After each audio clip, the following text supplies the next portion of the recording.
It's okay. Off your mic. It's okay. Off your mic. Chai! Now wow, people wey suppose talk truth to power don't off mic. And if we talk, now 500,000 they go summer us, call them hate speech. But fear not, Maiyegun don't come. Him go torchlight every corner, nooks and cranny of all these bad people where they spoil our country.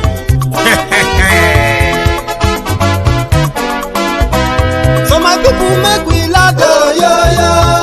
Maiyegun don't come, oh, yo, yo. My people make we shout, oh, yo, yo. Maiyegun don't come, oh, yo, yo. Maiyegun don't come, man of the masses, oh, yo, yo. Maiyegun don't come, oh, yo, yo. Maiyegun Diary Politico, oh, yo, yo. Maiyegun don't come, oh, yo, yo. This one not the off in mind, oh, yo, yo. Maiyegun don't come, oh, yo, yo. And in the touchlight every corner, oh, yo, yo. Maiyegun don't come, oh, yo, yo. Okay, some people be they holla say they want the power. Chai, them be promise us say we go get light and power. Nah. Them hustle so they can't get the power. But now they know they do anything with the power. Sure. Every day, dollar just they get the higher power over naira. See them talk say make we off mind, but thank God say Maiyegun don't come. So my people make you laugh, oh, yo, yo. Maiyegun don't come, oh, yo, yo. My people make we shout, oh, yo, yo. Maiyegun don't come, oh, yo, yo. Maiyegun don't come, man of the masses, oh, yo, yo. Maiyegun don't come, oh, yo, yo. Maiyegun Diary Politico, oh, yo, yo. Maiyegun don't come, oh, yo, yo. This one not the off in mind, oh, yo, yo. Maiyegun don't come, oh, yo, yo. Person where they do evil, no one make person talk. Them say that Maiyegun, that man too they talk. He too they talk. Say Maiyegun Diary, he they hot like pepper. But every day then they take money in bulk. Woman picking, they the street they hawk. Still them talk say make we no talk. But thank God say Maiyegun don't come. So my people make you laugh, oh, yo, yo. Maiyegun don't come, oh, yo, yo. My people make you shout, oh, yo, yo. Maiyegun don't come, oh, yo, yo. Maiyegun don't come, man of the masses, oh, yo, yo. Maiyegun don't come, oh, yo, yo. Maiyegun Diary Politico.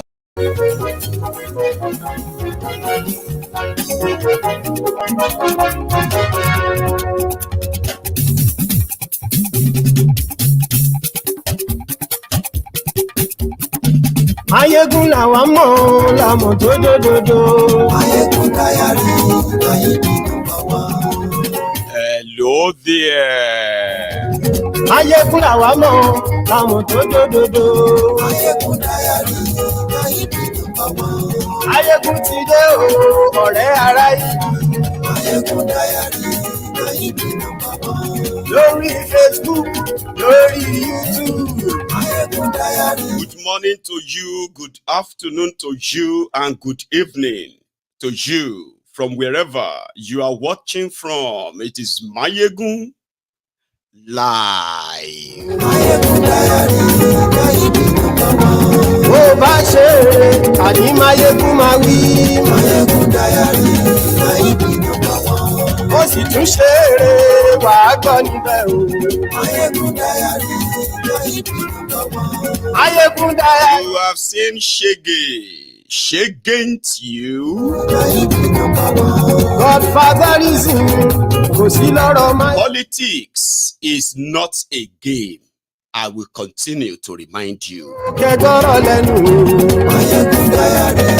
Read the caption of the broadcast, the description, share the broadcast, invite your friends, invite your not so friendly friends. Remember the Buhari Danes, the Buhari Diderins, the Buhari Dinotus, the Buhari Dijatus. Ọ̀jẹ̀lú ẹ̀ súnra jù. Maiyegun ti dé. Buhari Shukus, the Ngozi Aris, the Nneka Aris, the humbled slaves, the sophisticated morons, the Lagos Abobaku of this world. the crumb eaters, the crumb chasers, the ass lickers, the all-risers. Forget their uncles and aunties abroad. They are Brodian bat idiots.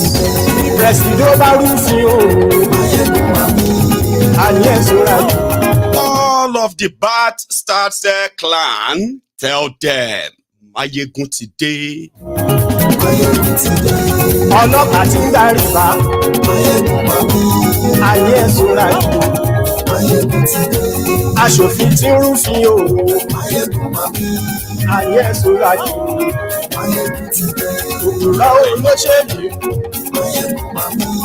ayé ẹ̀sùnra yìí ọ̀jẹ̀lú ẹ̀sùnra yìí ayé ẹ̀sùnra yìí.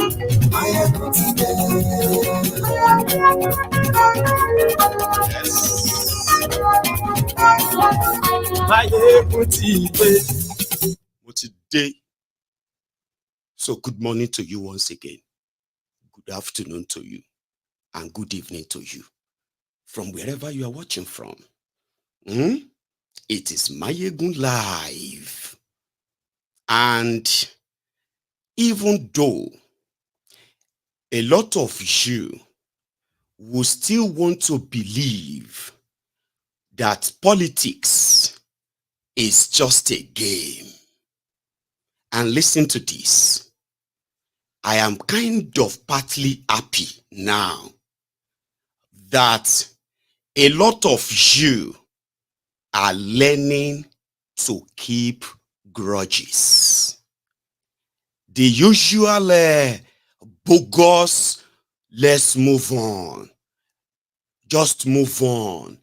Now I can see that a lot of you have learned not to move on and learned how to keep grudges. Because why?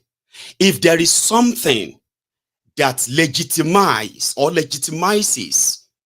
your total rejection of anything and everything, Tinubu, is because of you or your fear of a time like this.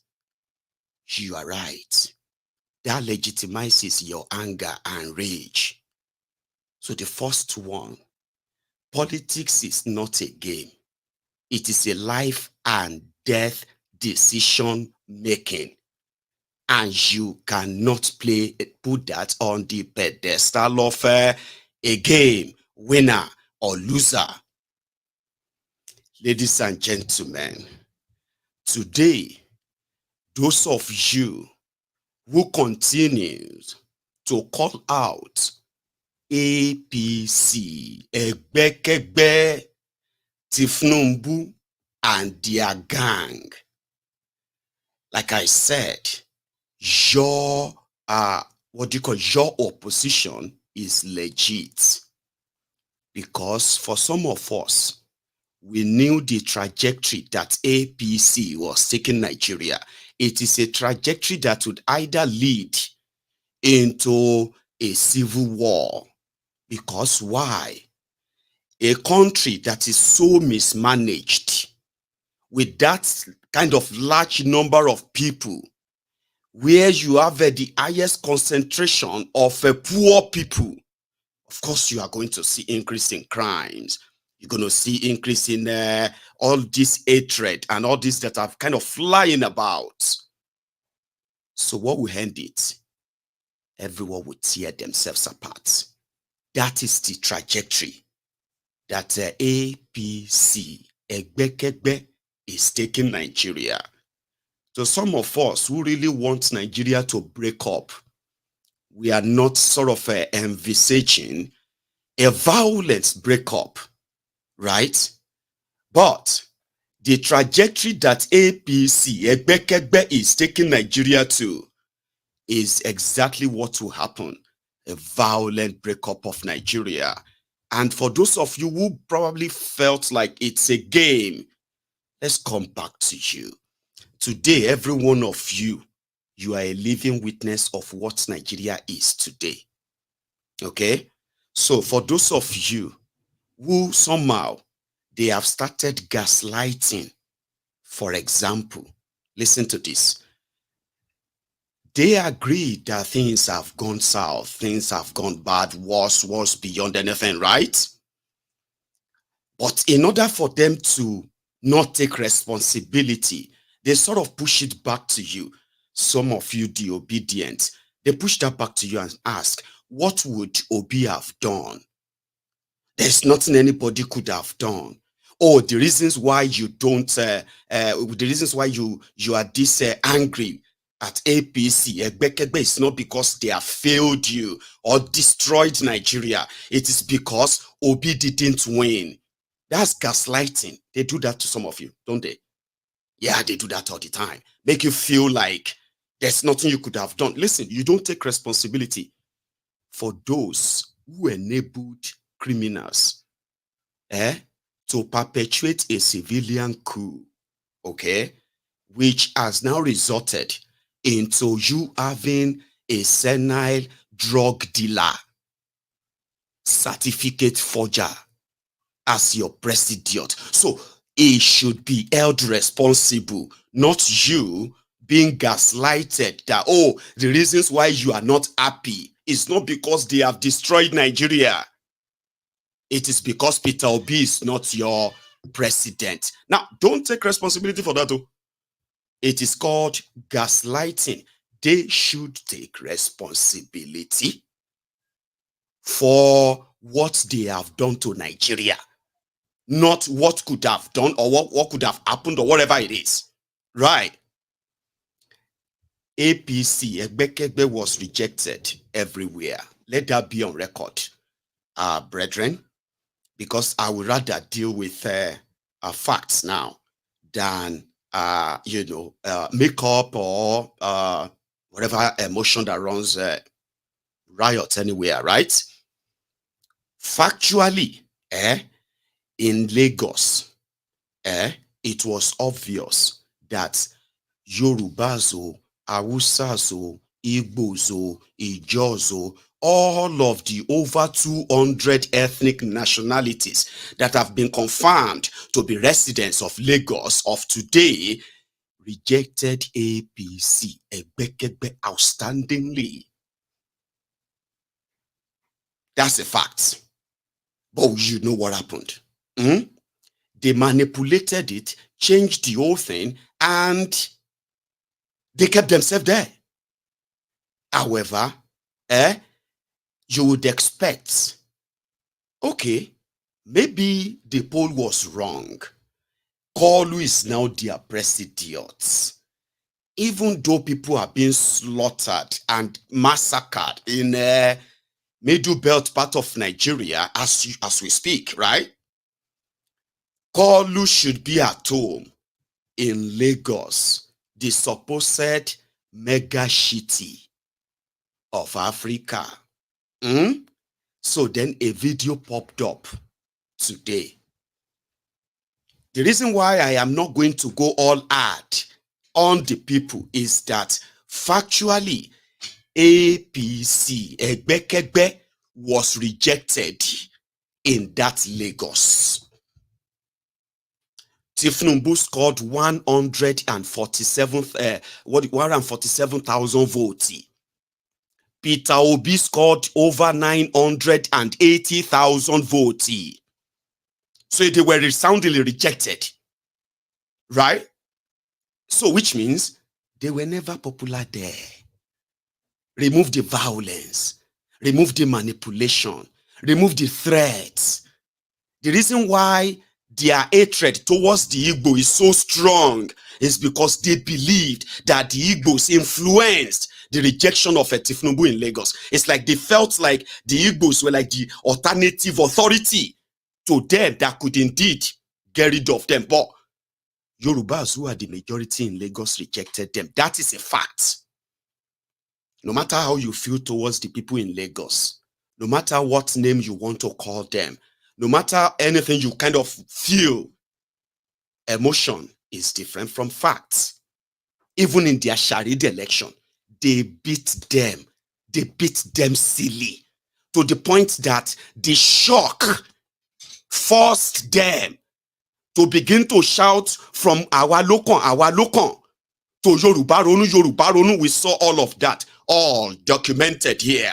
They were rejected. Nobody wanted Tinubu or APC. They were rejected. That got them so mad that they intensified Igbo versus Yoruba tribal war. We saw all of that, didn't we? However, we also saw those who enabled them. The ones who were like, Yoruba Ronu, omeni ole shedi bebere, kalofile kesi di omo elomi, our pikin no fit get fat ass, mo go put bead, on top another person's pikin's ass. I don't even know where that come from. Anyway. I want look on. And I came here then, I said, look at me very well. You will be so dumber than the doorbell to believe that when they say Yoruba lokon, ohun lokon, do you really think they are talking about you as a Yoruba person? I came here, and those of you who bought seats, you thought you were fighting for Yoruba, Abi? The Igbos are this, the Igbos are that, and the blah blah, the blah blah, and the blah blah, the blah blah. Abi? Fine. You called your own fellow Yorubas Omoale for person we no know him papa. Tinubu. We no know him papa, we no know him mama. Or who rejected them, or this father, or this mother. Somebody we no know him papa, you called others Omoale for Omoale. Tio Neron. And I told you, you get that? So we know those of you who enabled them. 7 months, 7 months. They did not open a market that is meant for Yorubas. Everybody is buying from the same market. Everybody is facing the same hardship. Everyone is now. Some of them are kind of now making it like, but that's not how we reject. We regretted it. We didn't expect it. Che madden. What were you expecting? You were living in Lagos. They were telling the world, Lagos is small London. And you shanty. You living in ghetto. No road, no light, no water, no medical, no school. You are living in ghettos. But no, they want to come and take Yoruba land. They want to come and all of that nonsense that you spilled. I told you it wasn't because of you.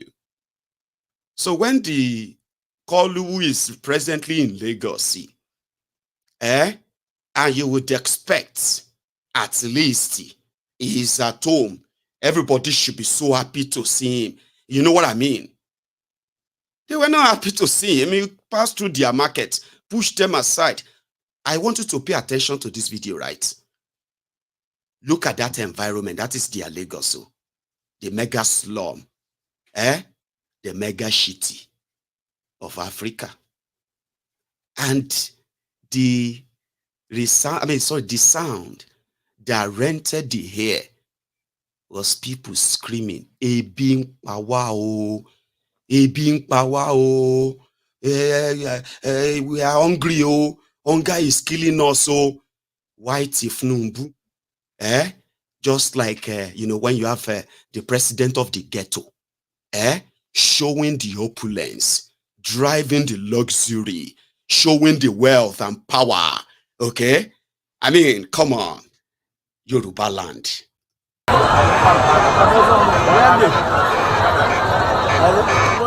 Like I said, pay attention to the surroundings, pay attention to the area. That is the mega shitty Lagos.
Wow. Did you see that Varon, right?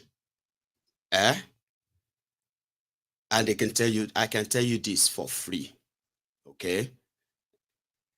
I mean, the reasons why a lot of them will claim that ghetto, okay, and use that to cause tribal or push tribal, religious, and every other rhetorics out there is because if you get to other part of the same Yoruba land, you will be so sorry for what you would say their democracy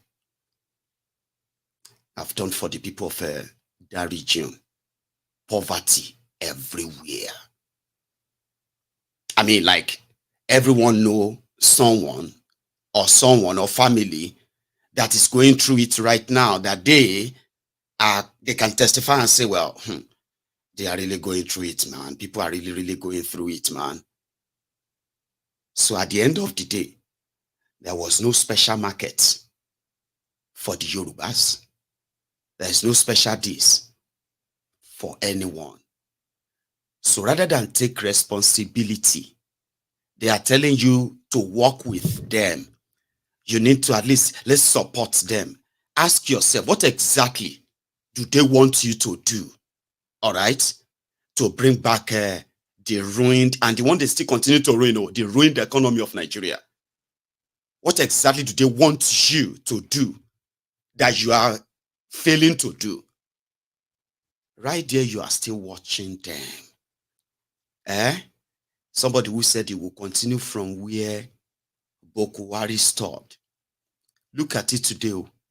Like I said, a lot of us knows the trajectory. The trajectory means as things were going, if nothing is done to stop it, Nigeria is headed for a disastrous end, a civil war, something that is worse than what you've ever seen before. And APC, Egbekegbe, right, robbed you. And a lot of you turned that into banters. You turned that into games. This is your life, your future, the life of your children, your real existence. They are the real threats to your existence, whether you are a northerner or a southerner, Yoruba, Hausa, Fulani, Igbo, whoever you are. What they represent is a calamitous end to everyone. And a lot of you are now building personalities around vileness, around hatred, around all these things you built around the religious, tribal, ethnic divisions, right? You are building personalities on them, helping APC, Egbekegbe, to actually achieve what God knows, if they knew what they were planning to achieve, the complete balkanization of Nigeria. Nigeria will be so broken that whatever pieces that is left, I don't know if people will be able to kind of bring themselves together. You know why? A lot of us believe that if nothing happens, just wait for it. I mean, who would have believed that one day Nigerian naira will be exchanged for, a pound sterling will be exchanged for over 1,600 naira. Who would ever have dreamed of that? But APC, Egbekegbe, they started making you feel like you can normalize all abnormalities by using different excuses, including tribal, religious, what have you, that a lot of you have really, really built personality around. Because that's what you're doing. You are helping them to what? To take Nigeria down the drain that even you probably have no clue. They left insecure. Gone are the days when if you hear about people being kidnapped, everybody will be like riled up. Oh my God, how did that even happen? How could they let that happen? And all of that stuff. Then we want people held responsible. APC, Egbekegbe came. They started normalizing that. Kidnapping people, ransacking villages, killing and massacring people. They started normalizing that. They started criminalizing those who talk about them. So while this terrorism was going on, Nigeria, they were losing. People were, Nigerians who are like farmers, growing their own food, supposedly working towards reduction in importation of food. Terrorism came. Terrorists started killing people. They started killing people for no reason. Nigerians started there moving to the refugee camps. Farms were shot. Farmers were killed. All of this were happening. And nobody was allowed to be alarmed. APC, Egbekegbe started normalizing that. Now they started complaining about those who complain about it. They started calling people who called them out. They started calling them the aggressors. Those who are inciting the people. So in 8 years, APC, Egbekegbe normalized terrorism. APC, Egbekegbe normalized corruption. APC, Egbekegbe normalized the death of the judiciary. APC, Egbekegbe also saw to the end and the barrier of the civil society organizations. People were now left in the hands of animals who have no responsibility at all. So when you now talk about it, you are considered an inciter or somebody who is trying to start, you know what I mean? That was what APC, Egbekegbe did. In 8 years, And we said, if they finally perfect this and a lot of you get used to that, or you normalize that, the end result is that you will close your eyes, open your eyes, and Nigeria will be gone. That will be a good thing for people like us who are asking for the peaceful breakup of Nigeria due to cultural, civilization clashes and differences.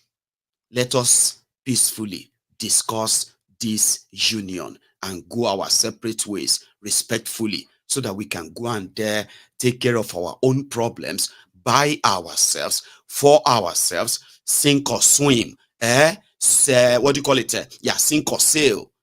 It will be our own responsibility for everyone who kind of opt out of this contraption. But with the way they are going, with the level of division they have already planted, with what they have made it to normalize, brutality, killings, corruption, abuse of power, all of this, they all have their effects. Today, Nigeria is broken and broken. No thanks to APC. So some of you still want to turn around and you still want to throw banters. You did hear what I said from the beginning?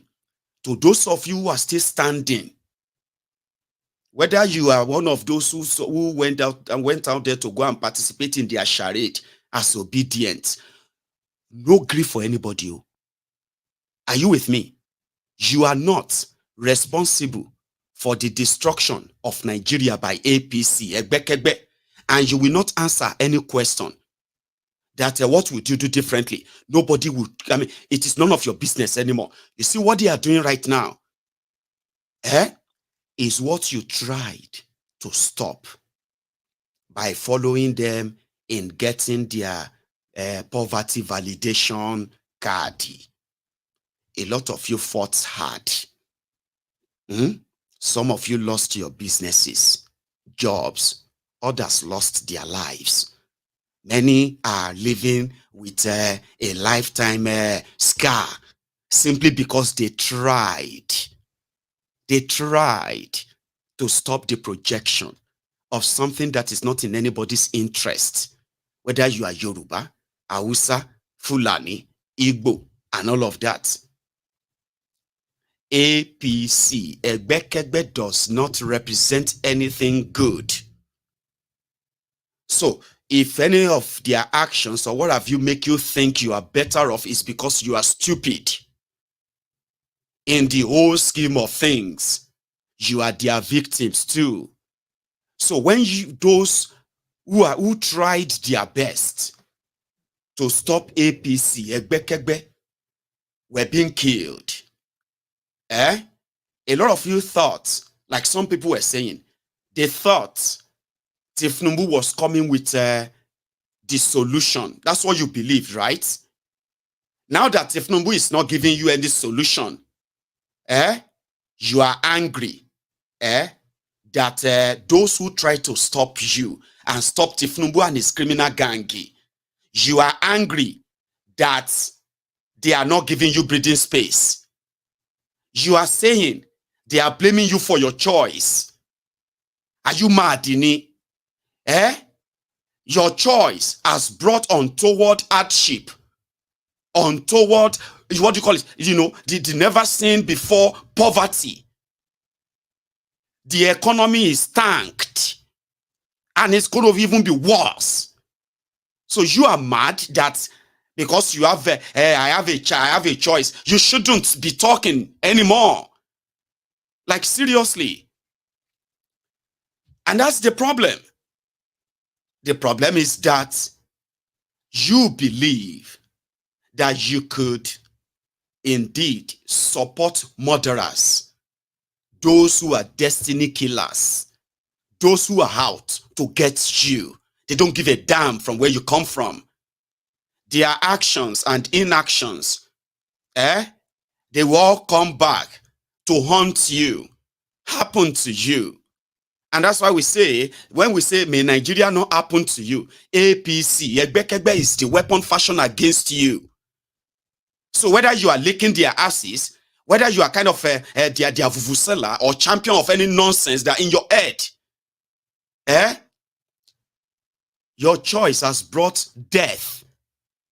You should kind of take it and take responsibility for that.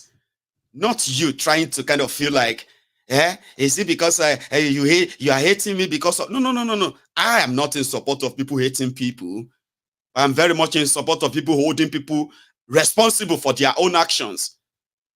A lot of you are not really interested in, taking responsibility for your actions, right?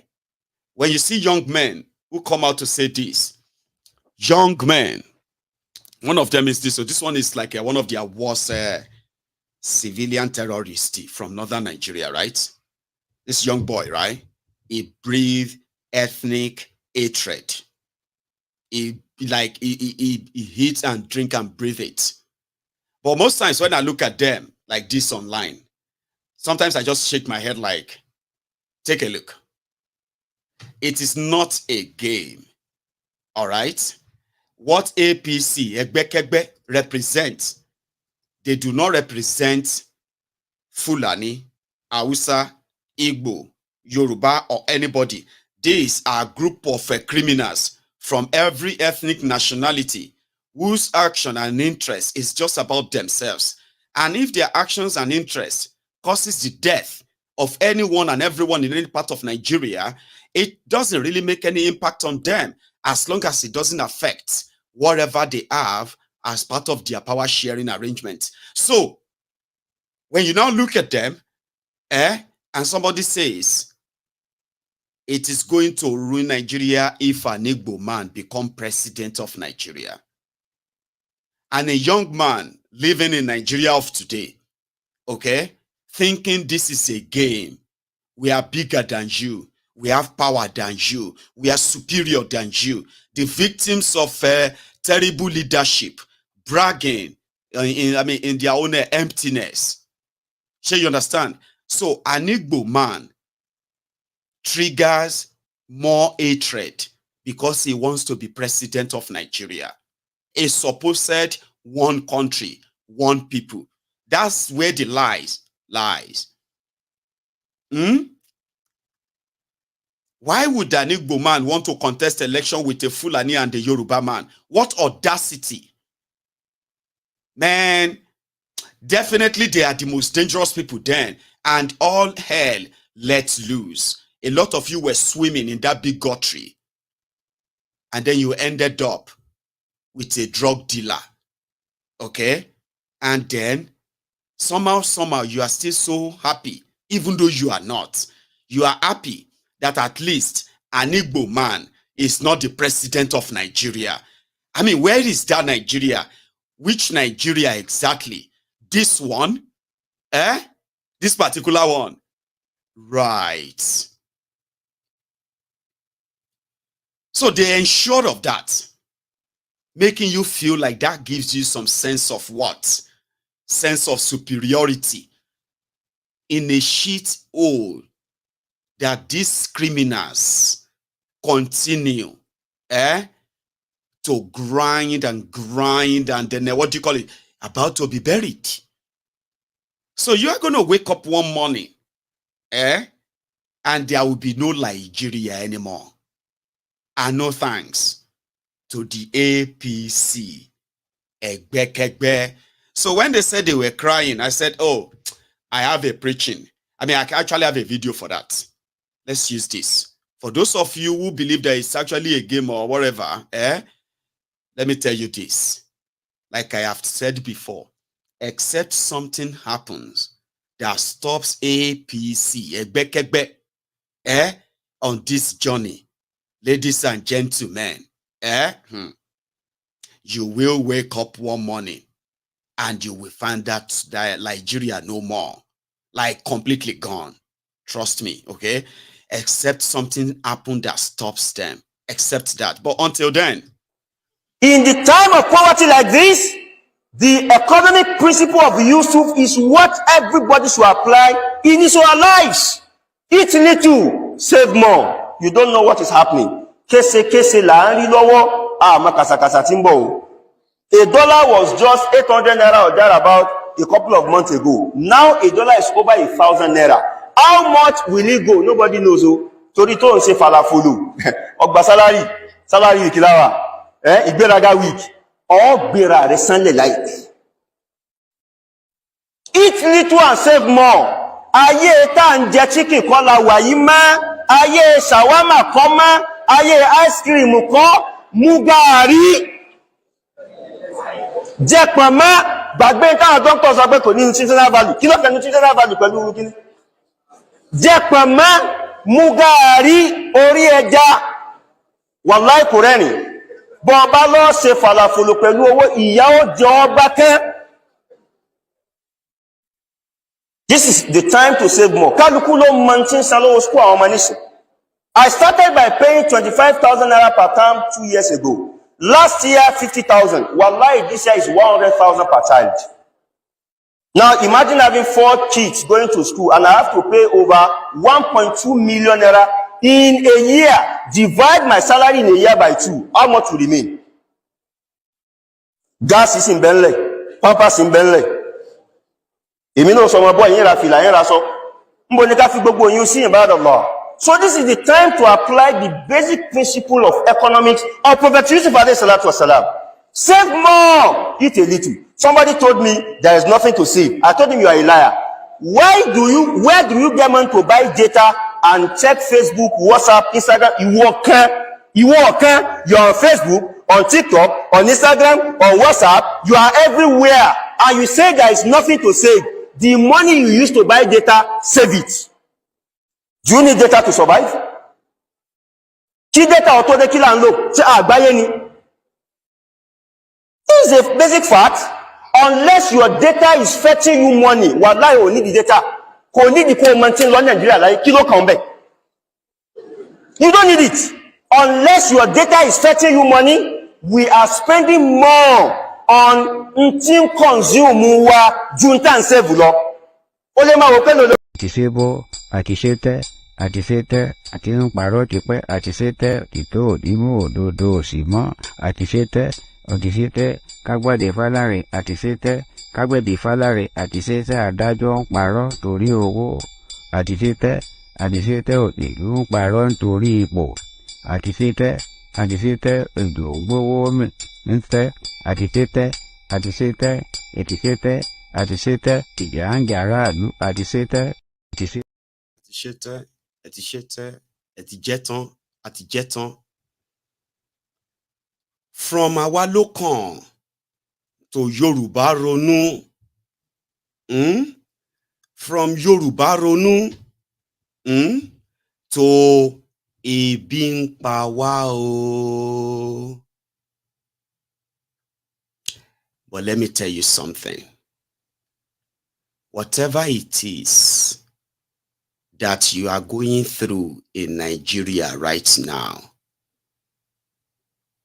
I have a very good news for you. Yes.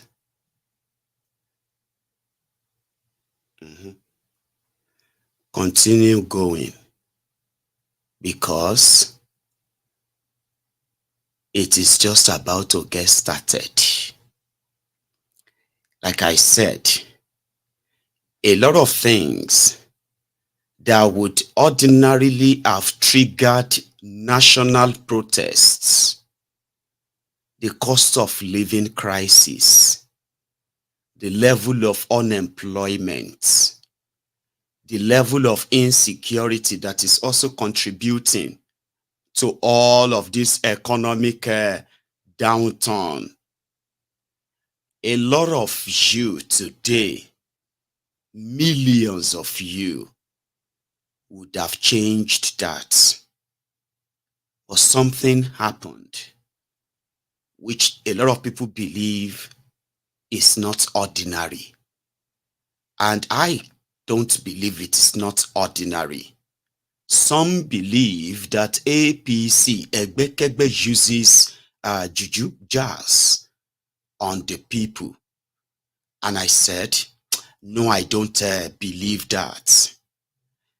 To some of you who have read about, was it Stalin or Gorbachev? I'm not sure. I think it was Stalin, the former leader of the USSR. He did something. And what was that? They said he grabbed a chicken, a live chicken, and he started plucking the feather. But as he was plucking the feather, the chicken was screaming, caw, caw, caw. Then he plucked the feather up to the last one until the chicken became very naked. And immediately he dropped the chicken. The chicken got staggered and staggered away from him. Then he dipped his hand in his pockets. And there came pieces of corn or maize. And he started dropping the the maize, one by one. And the chicken started picking it up one by one until the chicken walked his way back to his feet. Then he grabbed it again. And he faced his comrades. And he said, when you torture people, not like in direct words, right? Like when you discipline people, you conditioned them to do your bidding, okay? Especially if they consider their staying alive depends on you. And that is what APC, Egbekegbe, did. When they came in 2015, what they did was to attack the core out or the strength, or where people draw strength from, the economy. They attacked the spending capital of the people, devalued the currency, normalized the round tripping, destroyed the economy enough that people's value started dwindling, devaluing their currency every now and then. People's standard of living started dropping, but they didn't notice in time. They were like the frog put in a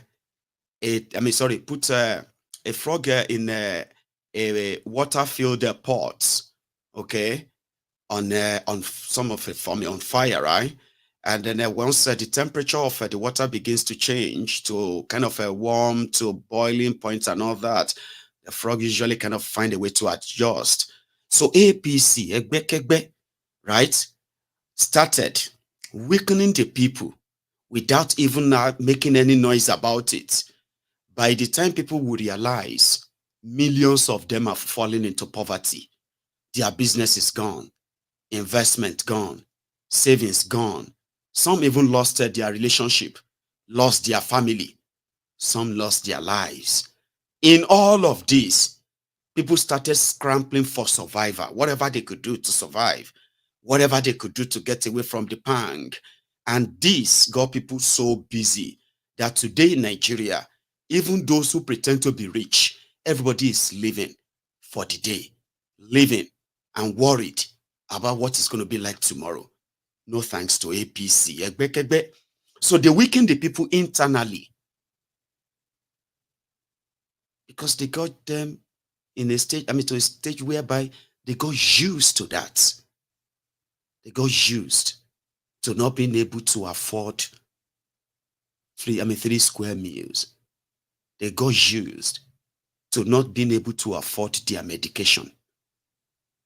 Like it became something that they were like, maybe it's going to get better, it's going to get better. While APC, Egbekegbe continued to pay fufu sellers, telling people that all their sacrifices will pay off one day. It will pay off one day.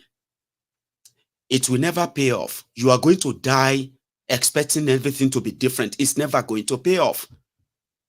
And that is where I come in to remind you that they might change personnel. The idea is still the same. Just take a look at what they are doing, not what they are saying.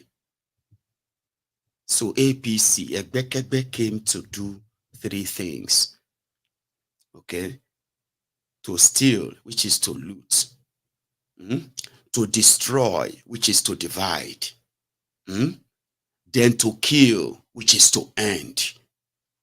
And all these three things are what you can call the doom of Nigeria. So you can pretend all you care. You can try to hide under any tribal, religious, whatever nonsense in your head.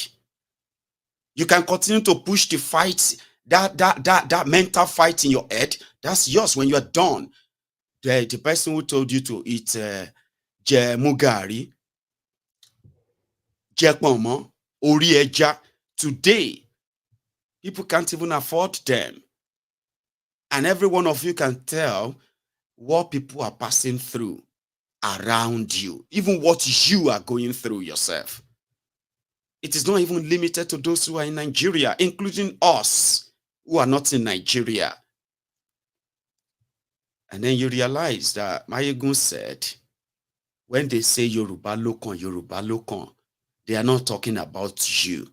They are not talking about me. You will be so stupid to have believed them. You will be so dull. You would have become so, you will be a dumbo person to have been thinking that you are fighting for Yoruba because of Tinubu.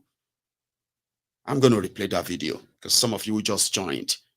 This was supposed to be Tinubu's base. This was supposed to be the beautiful Lagos, Abi. You see what it is, right? So when you are done lying to yourselves, right? I mean, you are eventually going to come back and tell yourself the truth, won't you? Before the election, it was this.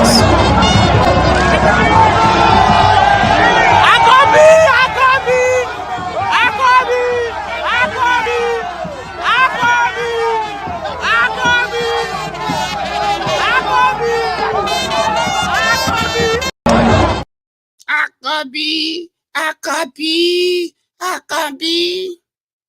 That was before election. Or this.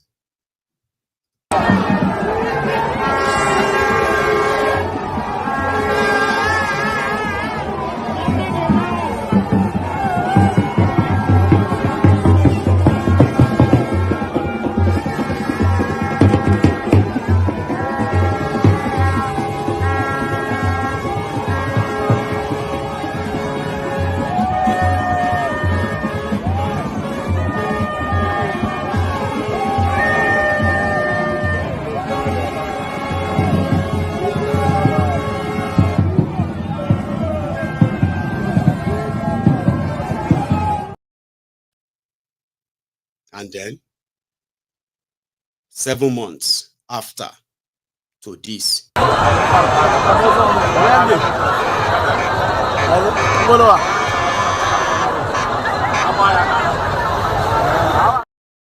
Person way popular. Person way win election. And he's currently at it. Even Bokwari, as worse as Bokwari was. Bokwari go de waka for Daura. Have you not seen those videos then? People will be on the street. Bokwari, will be you will see him walking about in Daura. Kolu, we no win election. Come be like saying a Sambisa in day. This is not Lagos, so this is their mega shitty. 7 months after.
Just for the sake of those who probably don't understand Yoruba, most of the chants you are hearing in the background are people screaming at the convoy, okay? We are hungry. We are hungry. People are dying of hunger. Hunger is killing us. Hunger is killing us, Ashiwaju. We are suffering, Ashiwaju. And then others were making comments like the guy who called him, you see, that's him coming. That's his car coming soon. Look at them. Probably they knew what people would do to them. Look at security. That's the kind of chat or conversation you are hearing in the background, though. They were having a chat like, look at them. See, they are bringing all of this security. Maybe because they know that people could probably attack him and all that. Then when they got to the part where you saw the military with gun, what do you call that? Gun vehicle. Something you usually use in war front. In a civilian enclave. In a supposed base of the presidiot. Because he didn't win any election. Here you get. If people voted for you, you should be able to walk around them. You should be able to mingle with them. But he was their landlord. He was it's like their tax collector. All of them in that place, they pay tax to him simply because he was governor of the same place for 8 years. They call it mega shitty. It is actually mega slum. The entire state has no drinking water. Of course, it shock you. Why are you pretending? The entire state has no public drinkable water. You have to provide your own water. The entire state has no single drainage system. Do you understand what that means? No real drainage system. The entire place has less than 10% motorable road. I'm not making it up, or you can go and do your research. And some of them are actually being generous. They don't have their own electricity. Do you understand that? But because it is the place with the only seaports, approved seaports in Nigeria, everyone from every part of Nigeria would have to go there and transact. So what Tinubu and gang does is they collect tax. They are tax collectors. So they take money. And that is their pride. They can tell you, we used to generate this. We're now generating this. But when you ask them, what do you do with it? They will fight you. Because the guy that has that 53 convoy cars there, right? Collect 30% of every tax collected in that state for life. So they didn't vote him. He lost in that place. Like, factually. So all of now where they like to you take a jibe at the Yorubas or take your jibe at the Lagosians. Now because say some of you don't like Yorubas or you don't like Lagos or whatever it is, that's your personal problem. But if we are using facts here, the system in Nigeria allow people like Tinubu to exist. Do not think that people don't know. On record, it was defeated. It was soundly rejected. Those who were shouting, our local, now them can they shout, Ebin power, and again, any konlomo. Any konlomo means that a person didn't touch now can really explain to you better. So a lot of you are going to realize that Yoruba local, Igbo local, Hausa local, all this nonsense are not because of any of you. Politics is not a game. It's not Chelsea versus Man U. You cannot call people sore losers. When you watch criminals, you usurp the power of choosing the leadership. They usurp that only to give you a country that everybody is screaming and crying. And you are saying some people are sore losers. Show dumb buni. So all of you, we know where they go bumper to bumper with all these criminals. Tinubu and those who are trying to gaslight you, and the rest of those who are calling you, don't give up. Oh. No grief for anybody, because it is your life we are talking about here. The life of your children, your own future, the future of your own children. So it is not Chelsea versus Man U. This is not El Clasico, Barcelona versus Real Madrid. This is a lifetime, this is a life issue. Tinubu and gang and what they represent will push you deeper into where a lot of you that are still doing big men, big women today, you too will scream, being pamio. And then you will realize it is not about where you come from. It is the fact that you are currently experiencing a state capture where people will be telling you that whatever you are going through right now, just endure for a while, okay? It's going to get better. And I am saying to you that it's not going to get better. Then you are asking me, what should you do? No, don't do anything. You will soon line up on the street too and start shouting, whatever you think you can do, or you watch your children go to sleep hungry. You understand? You will tell yourself what to do. I won't be the one to tell you. Just look around you. It is what they represent, Abi. Your 2024 budgets. Una no get money. Listen to this. This is also part of why when you talk about them and somebody is saying Igbo versus Yoruba, Hausa versus Ijo, how dumb can people really be? Everybody is collecting from every part of Nigeria. And there shouldn't be any time for all this useless rivalry than if you have a chance of chasing all of them away. Take back your destiny and break up Nigeria. May everybody just go peacefully. You should do it. Not bragging about empty supremacy or power over this or that, when we are actually, all of us we are victims in the waiting. Now all of us be victims. We are just waiting for our time. Sure, you understand now? You won't waste your time fighting, you won't waste your time fighting this tribal, whatever nonsense. Because what APC, Egbekegbe, represents, by the time they are done with everybody, Omo Yami, we will barely recognize who we are anymore for those who will survive that.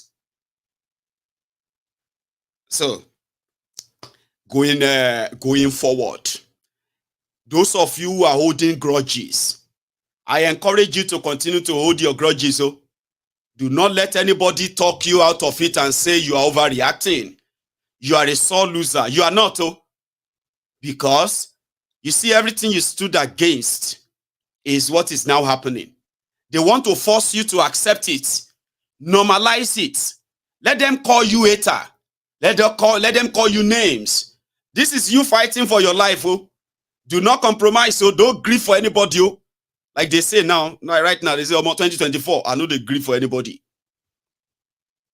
If you are taking your stand and saying that until Tinubu and APC, Egbekegbe, and their mission and everything until they perish, you can make that your own 2024 resolution. Yeah, that's it. See, this is the temple of truth, right? And there are 1001 non-violent way to demystify the fraudulent, violent, and criminally minded people. The parish of APC, Egbekegbe, the parish of Tinubu and his 48 thieves. You can make that your 2024 resolution, because make I no lie you, you see that 2024, everything that Tinubu and his gang represent is out there to kill you. Do you understand what I said to you right now? Every of their action policies in 2024, listen to me, is to kill you. A lot of you are going to try to adjust. a lot of you are not going to make it. Yes. And because of this, if you are considering reducing the tempo because they are saying you are a sore loser, they are saying because you lost election, because to them it is about election, it's just a game, move on. Listen to me, oh. You are not a sore loser, you are fighting for your life, Neo. Anything that will destroy Tinubu, destroy the APC, destroy everything they represent. Because, you see, like always, what they represent is what will destroy you. They will destroy your businesses. They will destroy your jobs. A lot of you are going to fall into more poverty. They don't get money. They wrote budget. The budget that they were going to borrow money to fund. They had no money. Oh. It was because of borrowing and borrowing and borrowing. That is why Naira to dollar is today over 1,200, 1,300. Oh. The real people suffering this are not them, but you, who have to depend a lot on so many of these international transactions and the rest of them. And those of you who are like international businessmen and all that. Now you go suffer more. Now they plan to borrow more. That's the plan. They are planning to borrow more. Despite all of that, right? In that their budget, they are planning to tax you for whatever they can get.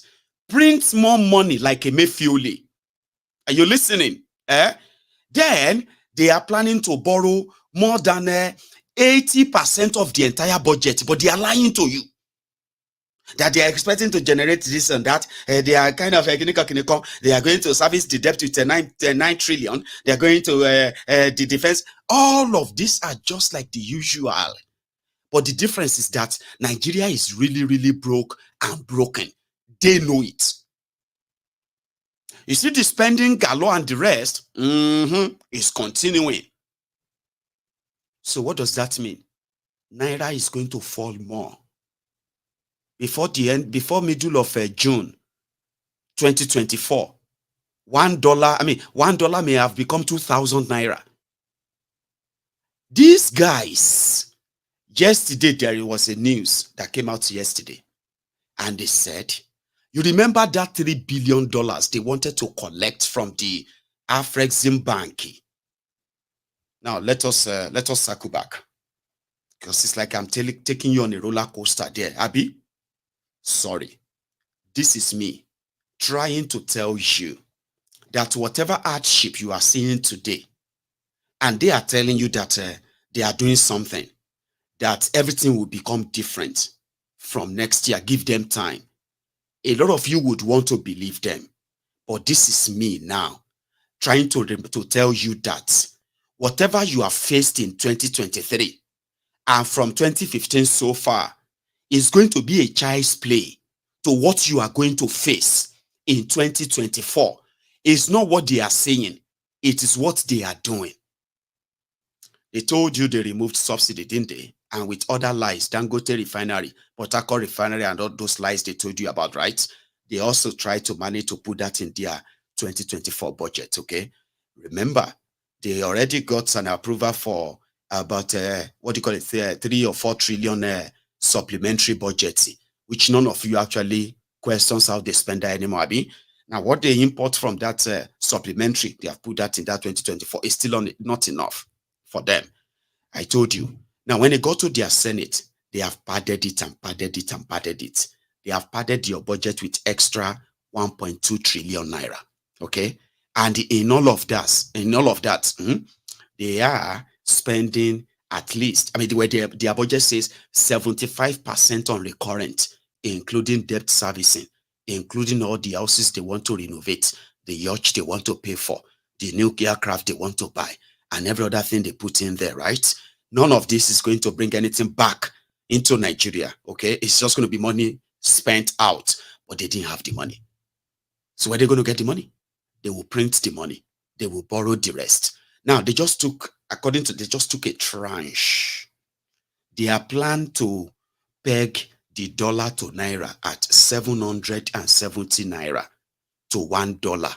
It's not because they are planning to boost your economy or put any money inside the economy that is eventually going to help production cut down importation and save them some money. And they can say, oh, that has affected the exchange rate.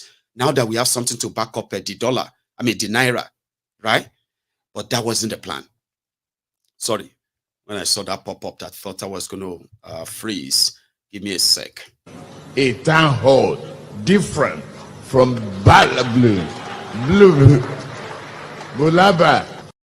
A town hall different from blue.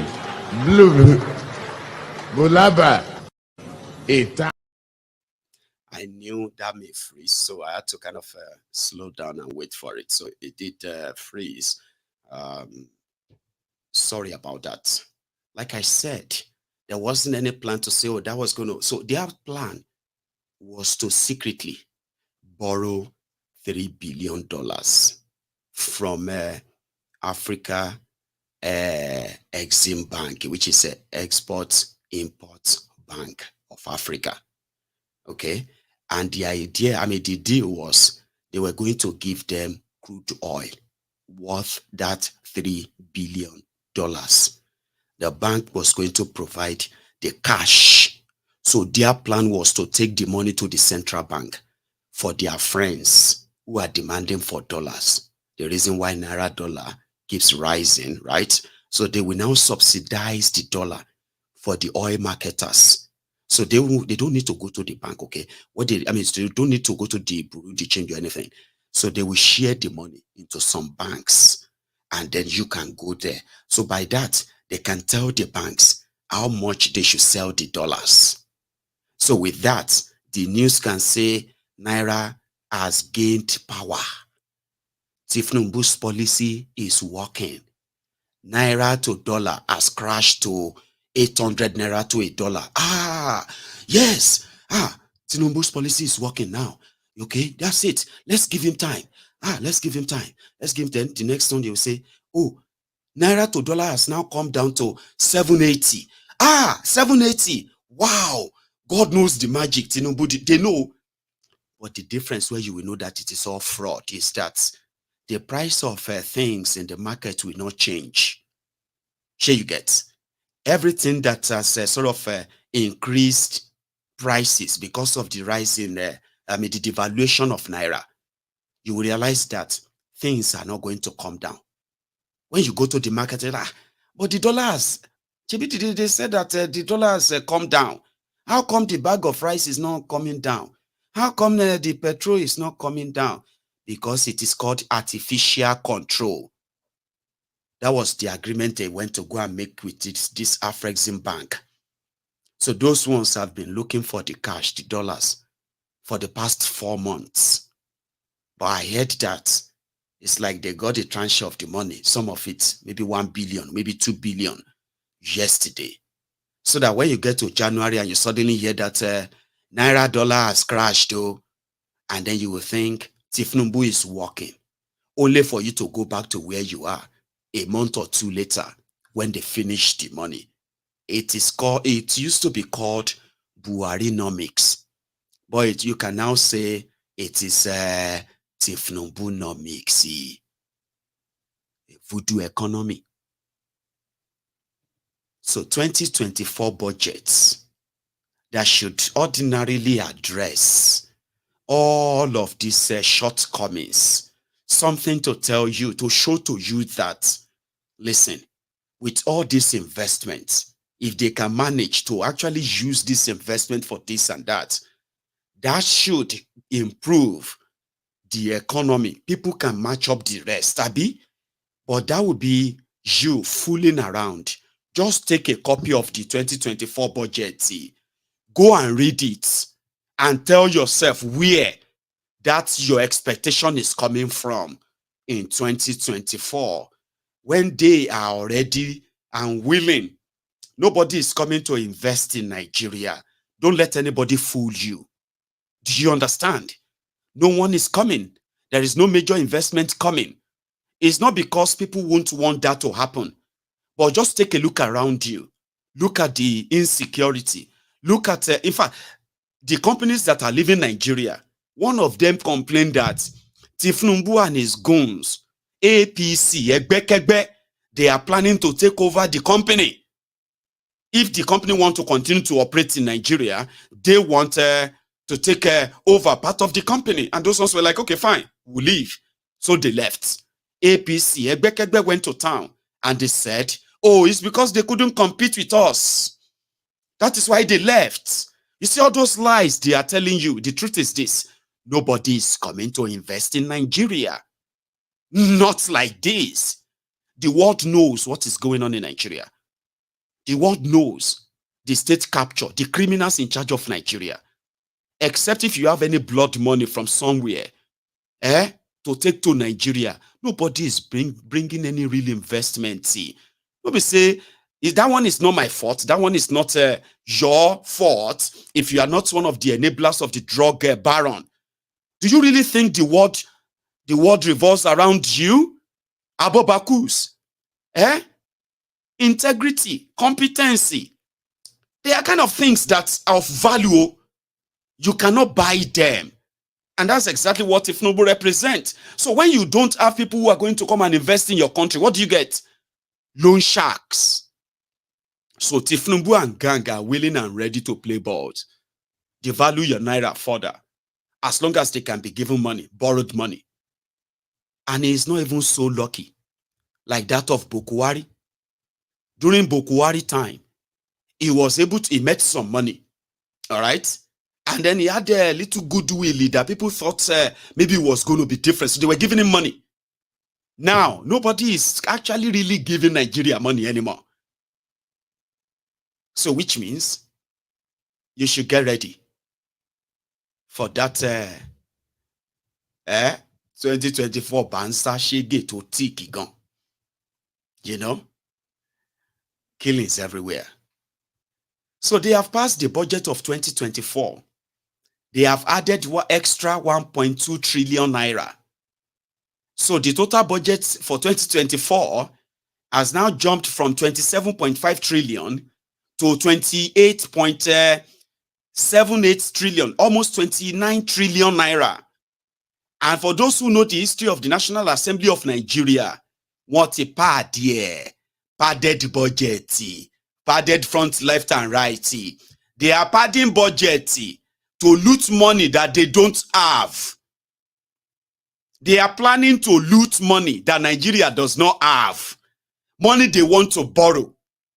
Not to invest in anything that is productive, but just to kind of continue. Oh dear, man. Do you really think you need a soothsayer to tell you what it's going to be like in 2024? It is still going to be dog eat doggy. There are some of you who felt like, despite no matter how Nigeria is this, it go favor me and my family. Baba, it go favor you and your family. It go favor you and your family. Otididikins church. Every year they are telling you, next year is your year. Amen. 2024 is your year to get married. Amen. Auntie, at the age of 38, you are there still praying that 2022 will be your year. 2023 will be your year. Now, somebody is going to tell you 2024 is your year. Listen to me very well. Young men are not marrying. They have no jobs. Nigeria economy has rendered so many young men poorer than they themselves planned. They don't want to get married. It's not because God doesn't love you. Now your pastor know to tell you the truth. Every year, your year. Every year, your year. My dear sister, hey, 2023 is about to end. Those who are prophesying to you and all of that, this is going to be your year. Amen. Now you are asking God, God, why? Do you think God is stupid? You are living in Nigeria. You are condoning criminals. They are mortgaging your lives. They are ruining your economy. They are incapacitating you indirectly. They are the weapons fashioned against you. Or you are praying to God to come and free you. I need $100 million. $100 million. Are you mad? Do you think that's how the world works? You are blaming God for your own what? For your own stupidity. I'm not saying that God is not going to make any year your year. Listen to me. All of us prays for that, don't we? But not every one of us actually works towards that. A lot of you are working to remain poor. By your mindset, by your thinking, when you look at politics, when you look at political players, when you look at the criminals in your political offices, and you look at them as a game. You looking at politics as a game? Are you serious? Then you turn to God. You mocking God? How dare you look at politics as a game, a banter? People are playing with your lives. They are making it difficult for you to lead a standard life, and they want it to remain so. So somebody is speaking in tongues and doing all that abracadabra, and you are keeping faith. Did they call you brother? Did they call you sister? Deacon, deaconess, closer to God than ever. Glorifying poverty, telling you that God loves you because you are poor. Who does that? Who? So you don't look at politics, you don't look at politicians, you don't look at political office holders, you don't look at them as Igbo, Hausa, Yoruba, Christian, Muslim, Ijo, and whatever it is. You look at them as who they are. Then you deal with them for who they are. Because a lot of them just look like you. They talk like you. They kind of dress like you, right? But they don't like you. Haven't you seen that? And that's why I get upset when people try to kind of gaslight the Igbos. All of us know what we are doing. Nigeria independence of 63 years. 63 years of independence. Northern Nigeria ruled Nigeria for 47 years. Southern Nigeria, except the Igbos, ruled Nigeria for 16 years. But it is the Igbos that should apologize. It is the Igbos that should be bridges. It is the Igbos that should be nice. It is the Igbos that should be kind. It is the Igbos that should be respectful. If they want to lead Nigeria, hello, everybody knows what they do. Every one of you know what you are doing. When you get yourself trapped in all those kind of shenanigans, afterward, you kind of have to live in the reality. Those who destroyed Nigeria are so entitled that those who never have any chance of ruling Nigeria are held responsible for why Nigeria is. And you, young people, you watch your parents, where so many of them, they were glorifying poverty. They call it contentment. Now you know better. You don't want to do better. You want to turn politics to banter, politics to Igbo, we versus you, Igbo versus Yoruba, and in this age and time, then you end up in where? You end up in a mosque, You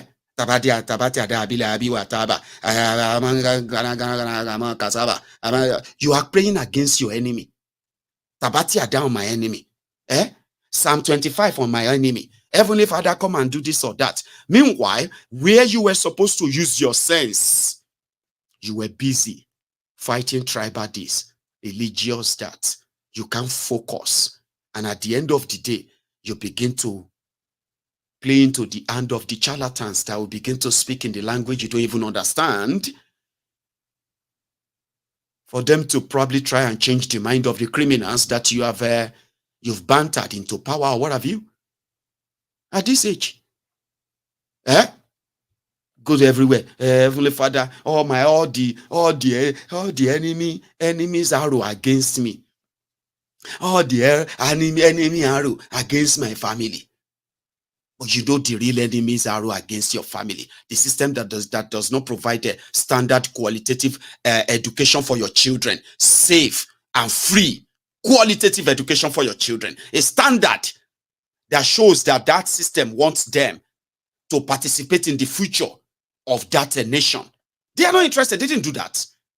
A system that doesn't give a damn, whether na agbo you go drink and die, or whether na babalawo whatever you want to find your way. They don't give a damn about your health care. A system that doesn't give a damn about your safety. That's a system fashioned against you. It is a system that fashioned against your happiness. Everybody is out there in pursuit of happiness. Is that not what the freedom is all about? They say freedom, liberty, pursuit of happiness. You do what makes you happy. Well, in Nigeria, they are conditioning you to accept what is wrong. You are getting used to them. You are fighting and pushing them, and you are watching them where they are making decisions that somehow should be your own consolation and say, the reason why I will continue to defend Nigeria is because these people are making enough investment in the people, but they are not. What's your consolation? What is it? Your consolation from, okay, yeah, I have to stand up and, you know what I mean? I don't know if that even make any sense to you yet, but don't worry. It will. We will soon get to 2024. So the shitty man was somewhere in Abia, I don't know, Anambra or Abia, I don't know. And he said if Tinubu promises to fight insecurity in Eastern Nigeria, show monkey. You created insecurity in Eastern Nigeria. Shitty man can't go dressed like an Igbo man. This is the problem. The Southeast has weathered too many storms, but the current economic stagnation has shaken the foundation of this beautiful region. And we are not going to sit back and watch the fire go beyond where we found it. We are here to extinguish the fire permanently. The cowards who have been threatening and exerting violence to force our citizens to sit at home from their comfort zones and only breaking the law, they are counting down to the end of their acts of economic sabotage. We are here to guarantee the return to the Southeast unparalleled economic life. We know that those who disrupt peace in the Southeast, along with the forces exploiting the situation for dangerous political agenda, are attempting to undo the hard work of millions of our heroes past. We know that we can't reverse this catastrophe unless we involve you, because you are our eyes and ears. You are our legs and mouth in this land. Today we stand united to firmly declare, enough is enough. Your Excellencies, distinguished ladies and gentlemen, while we acknowledge the necessity of a coordinated intervention to combat this menace, be confident that our government shall not rest until it fulfills its pledge to mitigate the crisis we inherited. We arrived at a time when our future stood at the threshold of an uncertain future, and there is no better visionary to save us from implosion than His Excellency President Bola Ahmed Tinubu. Nuisance lele. It is smoke Igbo. It is take Indian. When you send a terrorist, a terror sympathizer, the Shekau of Aso Rock, to go to the Eastern Nigeria dressed like an Igbo man and start telling the Igbos that Tinubu want to come and help them fight insecurity. The insecurity created by the Fulani terrorists who have been meeting their match in ESN in the Igbo forest. And the Nigeria military that was supposed to be like protecting the people of Eastern Nigeria turned the whole place into their own genocidal, theater of war. So Shitima could go there, right? Probably to give, their Fulani, he is Kanurio, it's not Fulani, show you guys Kanurio, but give their Fulani terror group that have been chased far away from that land. Give them the signal that they will bring something called peace by negotiating with the people and speaking tough. When the people of the middle belt part of Nigeria are already grouping, and they are currently doing away with the deceits of one north and one northern Nigeria nonsense, ready to defend themselves and their lands, right? So Shitty Man and his lies could kind of always live in that illusion that the Eastern Nigeria Eastern Nigeria is unsafe. Of course, we saw what happened this Yuletide. A lot of the Igbos who are still very much in Eastern Nigeria today, they've demystified the lies except for the government-sponsored terrorism in Eastern Nigeria. Well, we now know that Eastern Nigeria is not just reported to be the safest place in Nigeria today, but APC, Egbekegbe, they want that the narrative of Eastern Nigeria is not safe. That is why that man was in Igbo land, yarning that dust. Anyway, if we have to go to the plateau and talking about the current ongoing and the reactions, I am very much happy that a lot of people have decided not to be kind of, gaslighted into taking position and speaking out on the ongoing, the jihadists of the Fulani jihadists in the middle belt part of Nigeria. I quite love it that a lot of people are still taking their stand, right? And I hope it remains so. No grief for anybody. Do you understand? When those who are trying to stop you from talking about the terrorists, trying to gaslight you, using all the diversionary tactics and the rest of that, right? What they are trying to do is to tell you that they support the terrorists. And you must take your stand. Do not listen to any fine talk or sweet talk and all that too. So I saw where the Peter Obi was also there, where he went to see the victims of the Bakin-Ladi and Bokos, the Fulani terrorist survivors, those who survived the Fulani terrorist attack on the eve of a Christmas, every Christmas, for God's sake. Even the world, the globe. So we are so grateful, sir, for finding time. These are not one IDPs. People of purpose, they do not believe in staying in one place. If there are problems, they are up in their feet to go and look for something that they will help themselves in the dry season farming. So the people that you are seeing there is just a minute from the people. Of course, the records, they are already recording casualties of over 160 deaths. And I don't think they guarantee that it is over. So it is a national question. Our leaders are here to provide the solutions to see for themselves. Tinubu is yet to go anywhere anyway. So, like Bokwari, you know what I mean? It's never go. It's not your president. Sure, you get. He's an impostor, and the more you tolerate him, the more it will consolidate that power. And that's why I said that if nothing is done, right, this is how the destiny of Nigeria and the existence and the rest of them is going to end. Just kind of play along. If you know you have, you believe that there's nothing that can be done. If he wants to stay beyond the 2050, I mean, like, even if they have to put him on a life machine, 2050, Tinubu 2050, you can have it. Sure, you get. However, that is if you are still alive. And you are not one of those that they will be donating money for like this. So, Sheikh Osama bin Gumi came out and he said, Nigeria should stop spending money on buying weapons, fighting terrorists. He said, Nigeria should negotiate with them. If you live long enough that they are not donating money at your own IDP camp like this, Tinubu can stay until 2050. Then Shitima will continue till 2100. Then El Rufaya can continue from 2100 to 2200. Ojunyari Ashigeni Abu. But here, somebody, I mean, Peter Obi was giving them money. The victims, these are the survivors. Put my own talking now, talk to other people to help, since we now have an account, to be able to support whatever you people are doing.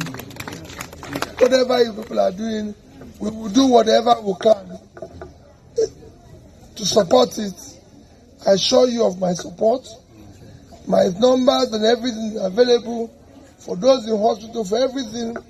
We will do whatever we can. And having been here, we will also make sure that the news is out there, that people have to come to your aid. We'll remember you in prayers. That God Almighty should not allow what happened to you to happen again. Amen. That you have to go back and live in your houses. And may He console you and give you the fortitude for those that have died. So I assure you, like I said, I've been to the other local governments, and they also said they've established something. The next working day should be the 2nd.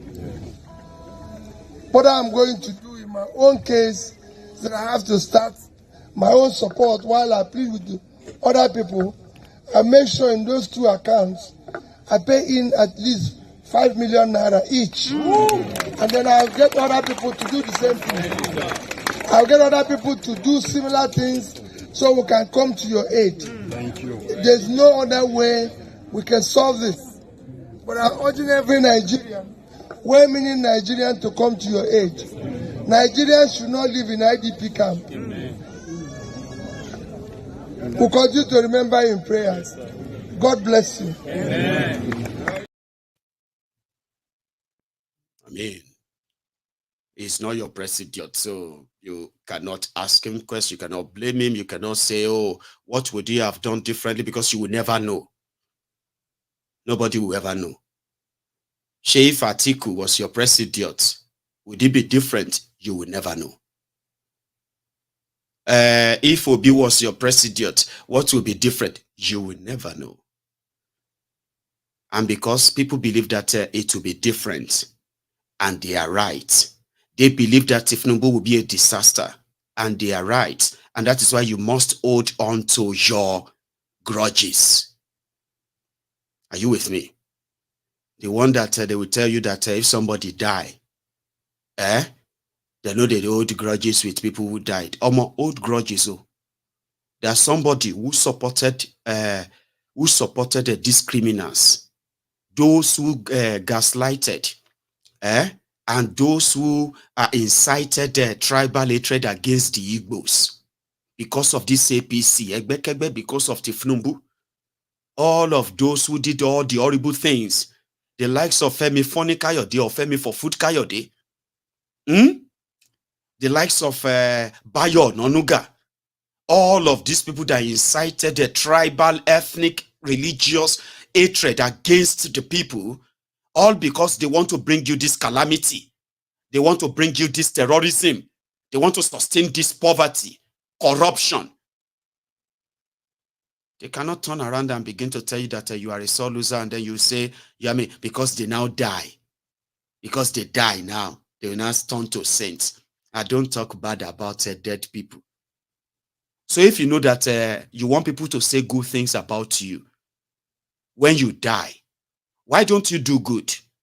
That's why they say, at least when you are alive, try and do good. Do good, support good thing. Do not defend evil, so that people will not come to your burial and be telling lies. Oh, he was a very, very great man. A very, very amazing young man. Very courageous. He's somebody that loved God. He's a man who loved the people. He doesn't like to cause a problem. He's somebody who is this or that. So why are you lying? Is evil, is a terrible human being, young or old. Say it, that they die does not give them that. It doesn't wipe that out. The grudges. Look at me. If you are holding grudges against anybody because of APC, it is a right grudge. Don't let anybody call you sore loser. You're not a sore loser. You are a sensible person who did everything to save humanity from these marauders, from these criminals. Nobody should gaslight you and say you are a hateful person. You are not hateful. You are not hateful. But that somebody can't die, whether die young or die old, whether die cancer, whether die in accident or house fire, whether miserably died. If they are miserable people, just say it. Don't let anybody gaslight you. All of us go die. That's why we are saying, do good, do. Do good, do. Don't support evil. And then say, it's my political choice now.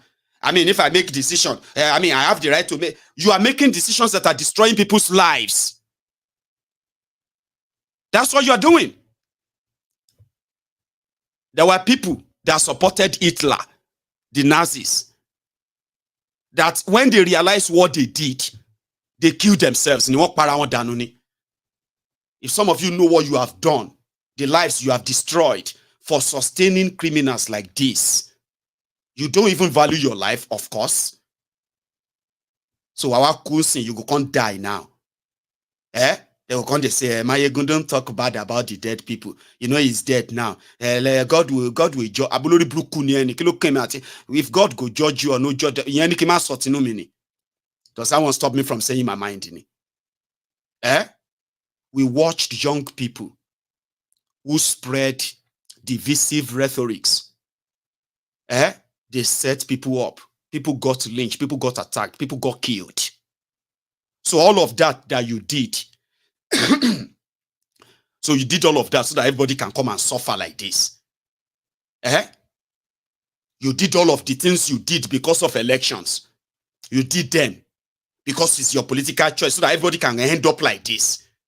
Either end up in the hand of kidnappers, or get killed in their own sleeps. Children being slaughtered, or the poverty that everybody is facing. Is that what you are proud of, and you should never be judged about? So because you can't die now, you don't turn saint be that I should watch my mouth. So keep grudges. It is very, very important because some of you don't keep grudges. That is why Nigerians are suffering from Stockholm syndrome. You must know those who represent this evil, whether you are the victim yet or you are not. Because with what is on ground, it is a long journey. Don't let anybody gaslight you. If any Oloribu could die, just say your mind. That is why we are asking everybody to do the right thing when you are still alive. You cannot be laughing. You cannot be living in America, be living in the UK, and supporting the evil that APC represents in Nigeria. You cannot be living in Canada, living in Australia, enjoying good life, and you are there supporting the evil that APC represents, the lives that are being lost because of them. Somebody they say, think about his family, think about our family. Do you not think about your family when you are supporting the evil? So you want to die so that we can begin to now say, don't talk evil about dead people. Abacha is dead. People still they cause something today. Who are you? Because everybody knows what everybody is doing. Everybody knows what he is doing. You cannot see evil, support it, defend it, and then watch people become the victims of that evil. And because you are safer somewhere, opinion is my opinion. And when we hear about you, let people say their mind. Say your mind about me too. That's why I told you, what I do every day is for posterity's sake. So that one day you can talk about me too. And say, oh, is this person, or is that person. So you cannot support evil and expect yourself to be kind of sanctified. Because now all of us go die. Anyway, so if you know you are going to die, how about you use the time you are here to at least do something good, so that when you die, people can say, man, you did your best, you tried. Don't let anybody gaslight you. You have to keep grudges. You must learn how to keep it. Or everybody who is supporting Tinubu, defending APC, turning themselves to xenophobic Ronukusi, Yoruba, Ronu this or that, all those born criminals, AGBADOs. You need to mark their faces. You need to know their names. You need to know where they are. These are the evil people that will continue to justify them sustaining the existence of this evil. And all of us could be their victims anyway. Mark their faces. Never forgive them. Because what they represent is something that is there to kill you. The economy is killing people. Families are being torn apart. Businesses are dying. Jobs are being lost. People are falling into poverty. And guess what? Nobody is spared. From the north to the east to the west to the south. Everybody is collecting. So if you see anybody that says you are too paranoid, you are just a sore loser, because you are very much right on track. In 2024, well, may you live long enough to tell this story, including me too. Sure, you know, I'm going to go make myself another cup of tea. Now, when I get back, I'll take calls. That's where you can call in and add your own contribution tonight. And before that, you can possibly still like the broadcast if you haven't already. Subscribe to my channel if you haven't as well, right? I will be back in a minute. Wow.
Welcome back, everyone.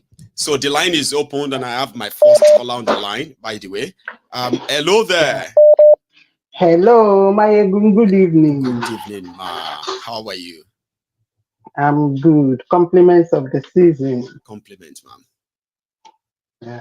This is Onyeka, second time calling from Gothenburg, Sweden. Lady Onyenka from Sweden, ma'am. Please. Yes. Maiyegun. Ma'am. I'm ashamed. The first time I called you, I said the same thing. I'm ashamed to be called a Nigerian. I just don't know how to be telling people where I come from. You know, how to be lying about it. Because when I listen to what you say, when I see what is going on in Nigeria, I feel ashamed to say I'm a Nigerian.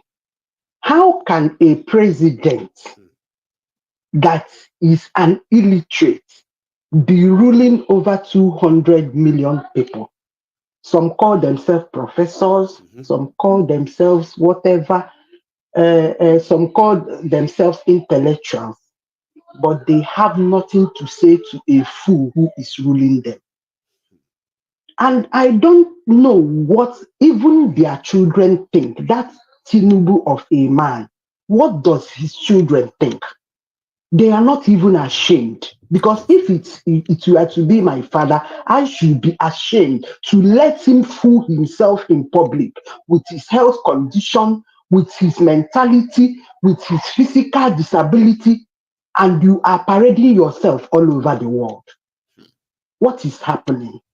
We really need to know what to do. We need to break Nigeria. I don't know how we are going to do it. I was supposed to go to Nigeria this year, but when my children looked and said, Mommy, I'm not going. I don't want anybody to kidnap us. They are scared. Everybody is scared. Rightly so. There is no security. There is no good road. There is nothing absolutely to write home about a country, giant of Africa, Nigeria. Giants. Are we not ashamed of ourselves? Tinubu, Maiyegun, whenever I listen to you, I told you I always do night jobs. I don't. It's just that I'm on holiday today, so I have to listen to you live. When I'm walking and I'm listening to what you say, sometimes I'll be crying. Sometimes I'll just say, what a shame. Honestly. What a shame. Because how can, like those people that call themselves professor that went to school, you just sat down and supported a fool because of the little money. You don't think about the future of your children. You don't think about the future of your unborn children, your grandchildren, your great-grandchildren. You just sit down and support a fool. We go into exiles. Even their children that have all the money, Maiyegun, tell yourself the truth. They are not enjoying life abroad the way they should enjoy it in Nigeria. If you are in Nigeria, if you want to eat your local delicacy with a little money, if there is security, you can go anywhere, feel free, take fresh air and eat it and enjoy it. But look at it. Snow today, rain tomorrow, snow today, rain tomorrow. We are just suffering. We are just suffering. Even though we are in Europe, America, Australia, wherever we are, we need to break up Nigeria. Anyway, we are going to do it. Biafran should go. Oduduwa should go. Let us just go. What do we need to do? Even those people that say that native doctors, they do these miracles and stuff like that, magic. Why then don't just go into Aso Rock as a fly, as whatever thing, and kill those people like and let us claim. Yeah, go? Just go inside there. Yes. Yes. Maiyegun, honestly, I'm glad to get you today. I'm glad. I want to encourage you. Keep doing what you are doing. We support you. We are proud of you. Thank you very much. Yes, ma'am. You have a wonderful weekend and then happy New Year because we're almost there. And take care. The same to you. Thanks a lot. Bye, Maiyegun. Yes, ma'am. There we have it. People who are not happy or proud of what Nigeria has turned out to be. But I think I have another caller. Do I? Hello. Hello, Madam Maiyegun. Good evening, sir. Hey, my lady. Is that Celia? Yes, sir. Oh, good afternoon, I would say. But yeah, good evening to you as well. How are you? Fine, sir. Yeah, it's afternoon here too. So, thank you for picking my call. We thought that might encourage us to feel a little bit better. So, I spoke with my sister just before the program about the Fulani people that are coming in, with their stuff. So she told me that because I was telling her, I was trying to raise the alarm, they should not give them a breathing space because they could, you never know, like the one that happened in Jos, and the guy said, one of the victims said, he knows them, he knows their names, that he knows them. So I told my sister, because the ones that are coming down and settling in Kagoro these days, so she said, she now told me that as of today, she's talking to me. When they came, they brought their cows, they put everything, that they now pack the cows to, there's a place we call Gidanwaya. So they went to eat the grazing thing in the Gidanwaya farm. Before they came back in the evening to Kagoro, our people have cleared, they burnt down their aruga. They burn everything. They don't leave anything for them. And that is a message to them that they're not welcome in Kagoro. So that they even know. Well, when that happens, told them, I hope the people are also very much like prepared to defend themselves because, they do come back after such, don't they? They do. But so the truth is, as you said, and then think, we've sent a message. That is it. They probably have more experience than myself because I believe that they are not just going to do that and then believe that that's it. They would come back. And when they do, that's when we report about this invasion, killing of innocent people and the rest of that, right? So I hope people are yes, sir, but yeah. yeah, they're really also working on themselves because our youth sleep inside the bush, like inside the bush. They ration, like this set will go in during the daytime, this set will sleep during the daytime, this set, and then there are those that move around during the daytime. It's been like that because whichever way, they're going to kill the people, whichever way. It's a war.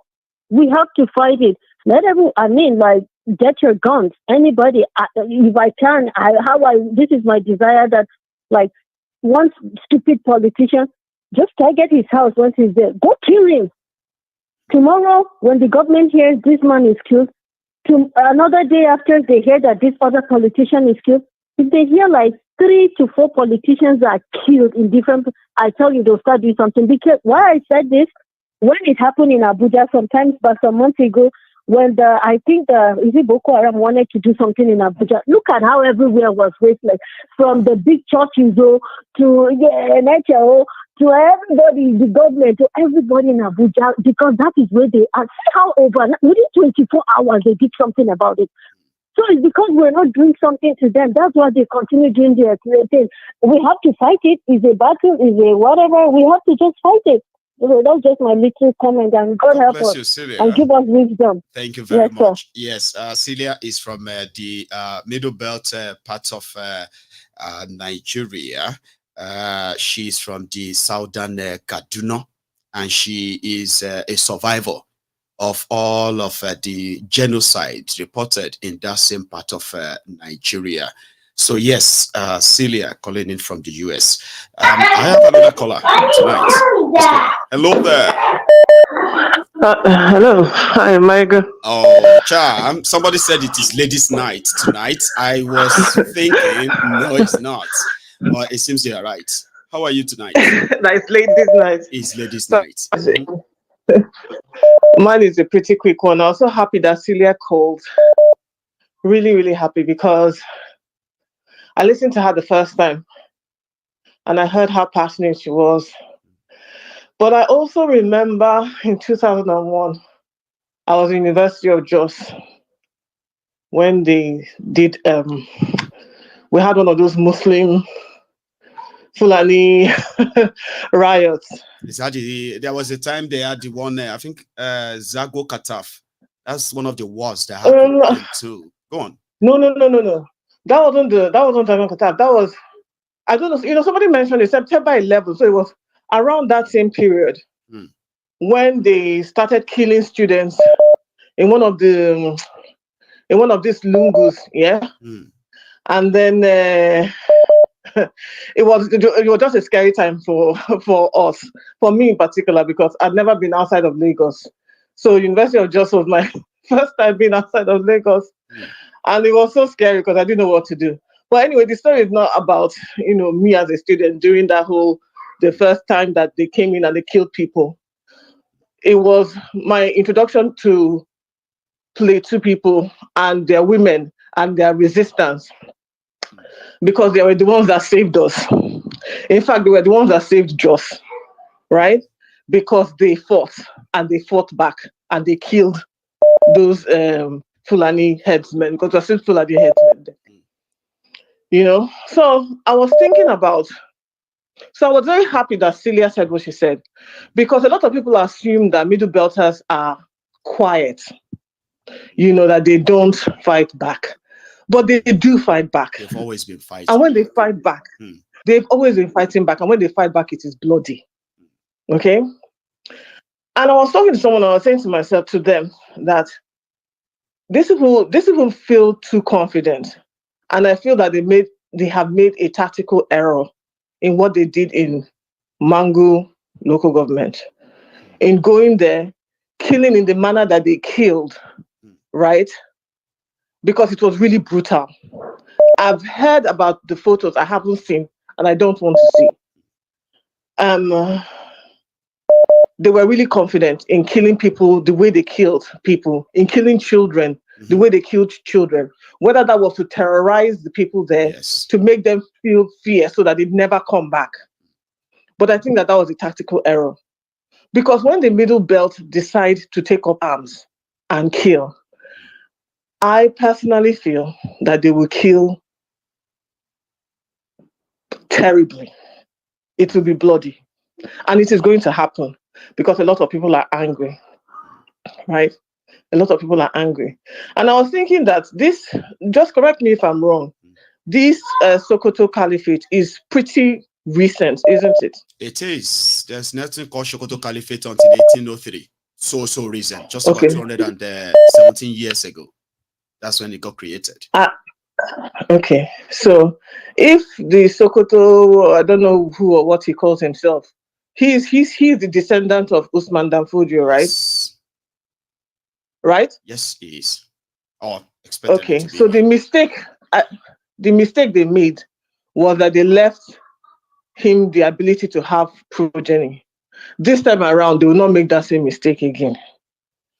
They will go back, they will go to him. That's what I feel, because whenever this thing that is going to happen in Nigeria is going to happen, it's a question of breakup. There is war imminent in Nigeria. Going by everything that we're seeing now, going by asking them what to the make peace with these settlers. No, they're not going to consider the Fulanis as settlers in the Middle Belt. They have no ancestral connection to the Middle Belt, okay? But there are Fulanis there today, right? Who are now scheming they were supposed to be in control of the place. How do you make peace with somebody? No, how do you make peace with somebody whose ideology is different? Their basic ideology of living is so different from your own. Somebody who can wake up, I will not wake up and kill anybody's child and kill in the manner that those people killed. I won't do it. So you're asking me to make peace with somebody who feels that it is right to do so, and that when he or she does so, he has a reward in whatever version of heaven that he decides to go to. And you want me to make peace? I cannot. No. I cannot make peace with that. That's like asking, if things continue like this, and they are still forcing this one Nigeria of a thing, right? The Fulani will still have excuse to want to claim land in Middle Belt because Nigeria. If everybody goes their separate ways, right? That can put an end to that. So you've belabored the point that it's not exactly. Civil war is imminent, and I feel that it is a bloody one. I am so scared, and I say it because I'm not saying I don't know of anyone. Not like we wish it to. People should understand. There are things that are imminent that you cannot really avoid. This is one of them that you cannot really avoid. And I feel that this one that they did, this particular killing that they did, right? We may not see it, but it's like a straw that broke the camel's back. You may not see the effect now, but believe you me, I do not think that this will go on responded. Especially if they continue the campaign.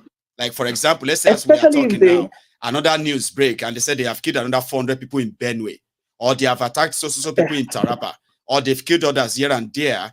I mean, it's definitely giving the vibe that exactly, you know what I mean? That's something more. And even though the Nigerian army has been infiltrated, you still have so-called Nigerians in there who are definitely not happy with what has happened in some of these places. And most of the people in there are Middle Belters. Let's tell ourselves the truth. And they've seen their people being slaughtered this way. I'm not saying that they're going to fight. I'm not saying that they're going to do anything. But what I know, going by everything I'm seeing, these people will still go again because they've been emboldened. They haven't.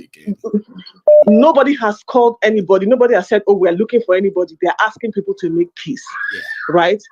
Now, these people are going to be emboldened once again to go somewhere else and kill in this horrible manner again. Yeah. And they think that it will happen again. I leave the Plateau people. I'm just sorry for them, because this time around I feel like they will kill Fulani people to the point where if it were me, I will kill that man. That's Sokoto. What is his name? That one. I will kill him. One is that Sultan? Their Caliphate, their Sultan, because he's the one who is doing all of this, right? Because he is the one who feels entitled to the rest of the country, and he's not calling anyone to order. So whoever are the progeny of Usman Danfodio will kill them to the point where they have no other progeny, no one to wake up and say that they are entitled to anywhere. Push the Fulani back to the desert where they came from. That's what this next civil war is going to be about. And then whether we decide to Yeah, but that's what it's going to be. If we don't do that, we're going to have the same problem again and again and again. It's like something that you need to root it out, as in take out the roots and burn it. Because if you don't take out the root and burn it, it will find a way to sustain itself and come and be a problem to you once again. So the next civil war is not going to be about Igbo Yoruba. I mean, we are still asking everybody to before things get that bad, that they should call all of us now. We'll just go our separate ways. All of these things, right? There are pointers to them. Okay, that there are some horrible things that are inevitable. So, you know, Maiyegun, I don't want war. You don't want war. I know. I'm just saying too. Like, before it gets to that, maybe everybody can take they can still take our advice when it is still useful. I don't want to talk too much because I know that there are other people that want to talk and maybe react and all of that. But it is not going to be possible. You think about it. We can't carry on like this. And these people, nobody has called any of these people to order. So they will feel emboldened once again to do it, and to do it in even a more horrendous manner. They will still do it. And this is what is going to propel the middle belt. Because those people are warriors. Yes. They are warriors, and so they can be wicked. Okay? So don't be deceived by this. They ended their progenitor, Uthman Dan Fodio. He died in a war that is engaged with the Middle Belt, and so we'll leave it at that. Exactly. Let me take another one. Exactly. Please, thank you very much for that. That was bold. That like was so blunt. I love it. Thank you. I have another call here, I believe. Thank you very much. Hello there. Hello, Mr. Maiyegun. Yeah, it's old up. Is that all I said, sir? Yes, old up. Yes. Did you say I called yesterday. I know. Yeah. I wanted to old up. Yes. Bless you. Yes. How are you today, sir? Yeah, bless you. Well, I'm fine. Please. I'm fine. I'm fine. You see, all this problem. The solution is it's very, very simple. I want you to imagine. Not long ago, I heard that the police, the people who are currently who are in police force in Nigeria today, serving policemen, they are less than 300,000, and then half of them is in their politician houses, private security for politicians and elites. Yeah. And then army. How many army do we have in Nigeria today? Maybe 300,000, 400,000. Okay. So, and then you now compare the amount of youth that we have in Nigeria. You see, is maybe like 10 times or maybe 40 times of it. So, and most of these youth, they don't have job. So I don't know why we Nigerians are so scared of. Just all we need is just to gather ourselves and then march to Abuja, and then say, look, today we only need like 2 to 3 weeks or a month maximum. That okay, we want to barricade everywhere, and then you can see the amount. You see, if some people, if they see the amount of people outside somewhere, they know that they've lost the battle already. You see, we are talking of 10 million, or maybe in fact that is even too much. Like if you are but let's 10 million in 10 cities, in 10 million people. Yes, we just want to have fun. Okay, you know what? Let's just go there, match, and then if that should happen, it's always people should prepare for a bloody one. It's not going to be a fun thing to make all those demands and then make it happen. And in between, what do you think? With style, you see, it has to be planned. You see, it's not just because all these brainless politician and all these commissioner, they claim to be commissioner experienced ones. They are not experienced. They are only stomach. They only care about their stomach. You see, they don't have any brain. But we, the youth, just plan yourself properly and march there with here and there, style. They will just realize that how come? You know, it happens in Egypt now, in this Arab thing. You see, and then you just stay there. And then when you are very maybe like half a mile to Aso Rock, everywhere is full of like human, like ants. Then they will know that I think they will realize that they've lost it, and all they need is just they want someone else to take over the seat of the power. At least they call it Babangida already. Something that everybody can now agree how they really want to be yes, we want to go back. Yeah, we want to go back to the regional government, and then we start from there. That's what we want. And then all these Tinubu them and whatever, all this Monimis Road people that want to get rid of them, and then find a solution to it. I mean, people believe that's the way out. Yes. Yes, and then they are more armed enough to feel like it will always remain a wish for us. But how wonderful it's going to be if that happens? Like people comes out like that. Do you think the army or the police are not suffering? They are suffering, but silently. But they can't express their self because of their superiors. Because there's a lot of people who is listening to them, like a form of dictatorship. It's Nigeria.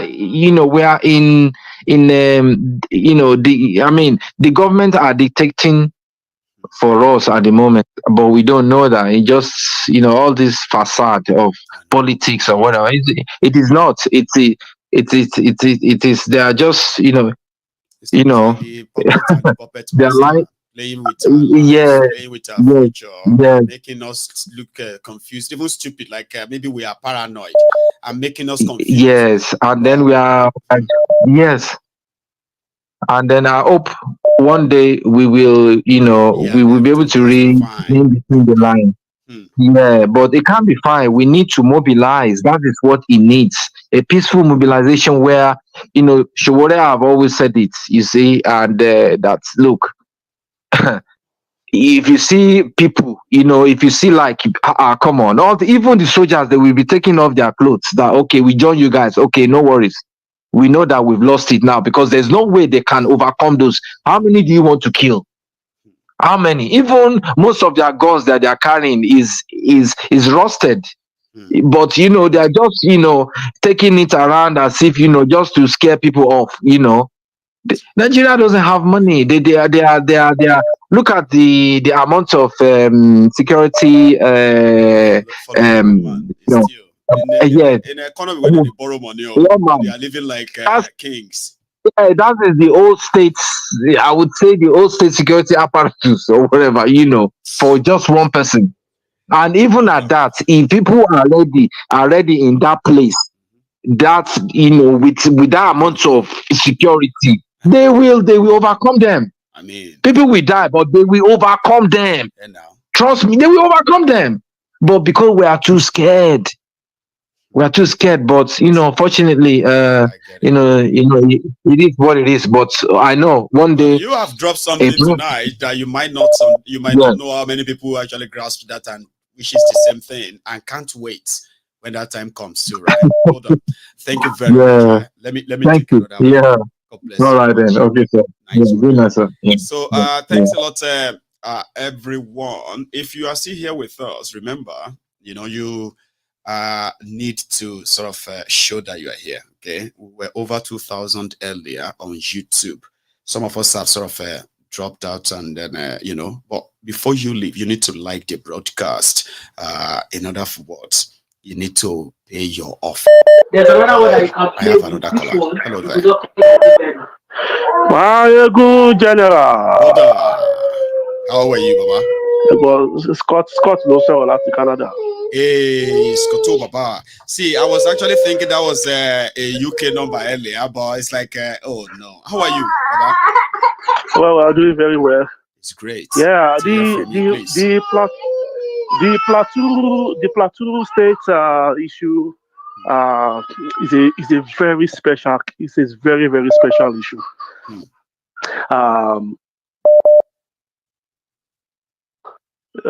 Joshua Darie went to prison.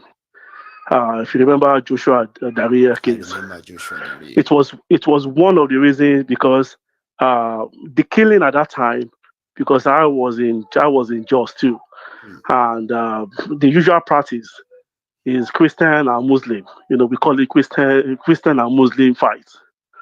And as usual, the rest 35 states don't care about what happened to one state. If it happened in Ibadan, Lagos continue their life. It happened in Imo, Enugu, they continue their life. It's the usual practice of everybody Nigeria. just move on. Everybody move on. The issue of Plateau State is still the same thing you're talking about. I mean, it's about land grabbing. It's about land. The crisis is about land. Just not, and the just not majorly because it's it's like the capital. The just not. Same thing with Kaduna is about land. And the only solution is for Nigeria to split, even though it will have to lead to war.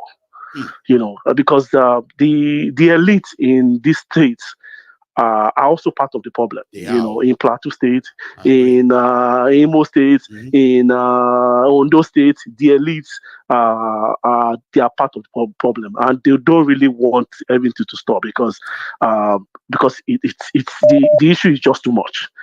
Kogi and Kwara, they are still fighting about land.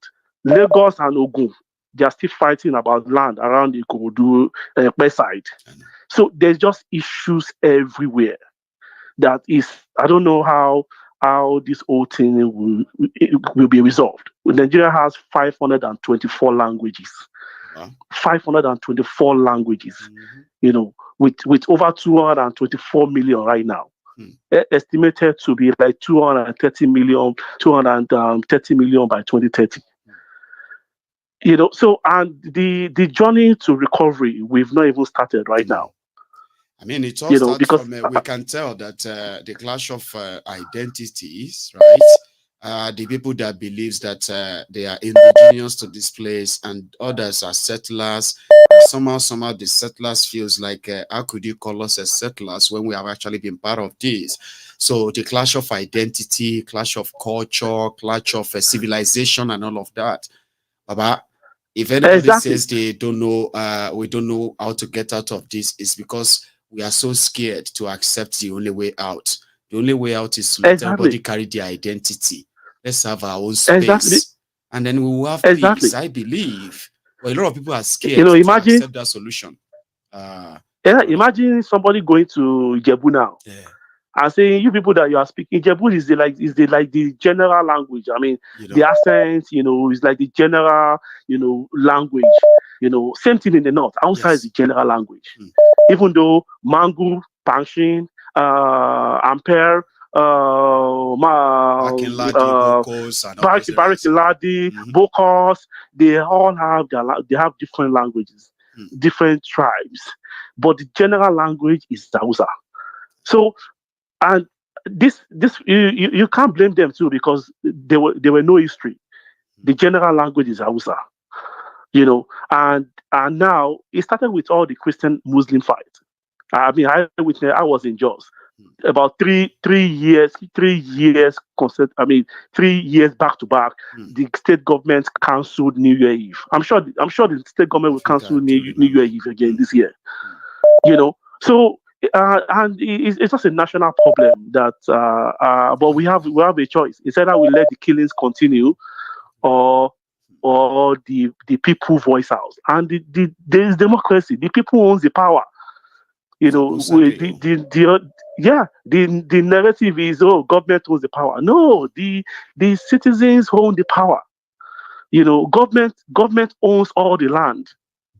My house in Canada right now that the government owns or control, they are holding it in trust for the people. Exactly. So if they are no longer serving my house the in Canada, then they lose control of that power. That's how it should be. Exactly. My house in Canada right now, my house in US right now, I pay property taxes every year. I only own the building. I don't own the land. I own the building, but I don't own the land. The land belongs to government. That's why we pay rent to government for life. We will pay it for life, property taxes for life. That's right. That's right. You know, I think the government owns the land, and the same thing, because Lagos right now, Ogijo and Lagos State, they are still fighting over Ogijo. They are still fighting over Ogijo to Italuwo to Odongiyo. The crisis is still there right now. And one of these days is going to be a major one that we'll be talking about too. Exactly. There's still crisis right now. Right now. So the issues are just there, but everybody's busy investing, still buying land, no planning. You know, people call me every day, come and buy land. Come and buy land where there's no planning. So be careful. I'm a citizen. I'm a citizen here. I don't need have to, like, planning for what? Just to for one and all. See, anyway, Baba, thank you very much. Let me take another one. Thank you very much for everything you're doing. I mean, I appreciate you, man. Happy New Year, and we thank you for everything. Just take it easy, okay? You have a good one too, Baba. My regards. Thank you, Baba. Yes, sir. That's Escoto from hello, Escoto from Canada. So yeah, I have another call on the line. Yeah. Hello. Yeah, Maiyegun General. Yes, yeah, sir. Hello, dear. Yeah, well done, Maiyegun. How are you, sir? Yeah, I want to make a few suggestions, some few questions. Like you see, what is happening just today. If you look at it in the other way around, you find out that the people that like Gowon is from that place. Yes. And the sins of Gowon is what is being visited on just today. Because Gowon killed Igbos for nothing, because the Sultan of Sokoto asked him to do so. The Sultan of Sokoto is the ruler of Nigeria. Tinubu is just there. It's not the ruler. It's the Sultan of Sokoto. He owns Nigeria just like the Queen owns England then, and the King owns England now. That is the way Sultan holds Nigeria. Anything that's happening there, if Sultan say this, that's what will happen. If say that, that's what will happen. You know what I'm saying? So the killings, God kept him alive today to see with his eyes the evil he done to Nigeria. The problem of Nigeria is Gowon and Tiwa Dajuma, all of them. That's why the middle belt. You see, if you have a slave will do everything you want him to do. But if you want people to fear you, you will deal without your slave. You will even kill that slave. So that other people, you use your slave to set an example for other people to fear you. If you can do this to your slave, what will you do to another person? That is what the Fulani do to the Jaws today because of Gowon. They were their slaves. Just people are not, see, historically, they are not their slaves. I understand from what I'm saying, okay? Hang on, Mazi. Yeah, what I'm saying. Hang on, Mazi. For the sake of those who listen to this program, all right? Yeah. Like, I understand from the angle you are speaking from, all right? Yeah. Once political decisions that led to the civil war, that led to the mass killing of the Igbos and others and other, right? But we cannot, in all honesty, call the people of Middle Belt, because of Gowon, call them slaves of Fulani. Historically, they've always been defeating the Fulanis. I just want us to remember that they are not Fulani slave. But for political party you are pushing, please continue. I'm not arguing with you on that point. What I'm trying to say is this.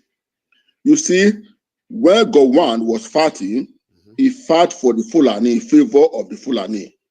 Okay. That's what I'm trying to let you know. That's why I said I get where you are going. But if we have to present the people of Middle Belt because of Gowon and what Gowon did, right?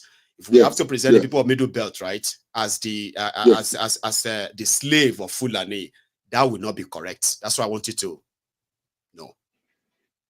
The way they are treated generally, the Nigerians today, the way our leaders are treating us, are they treating us as citizens of Nigeria, as people that hold Nigeria? No, they don't treat us that way.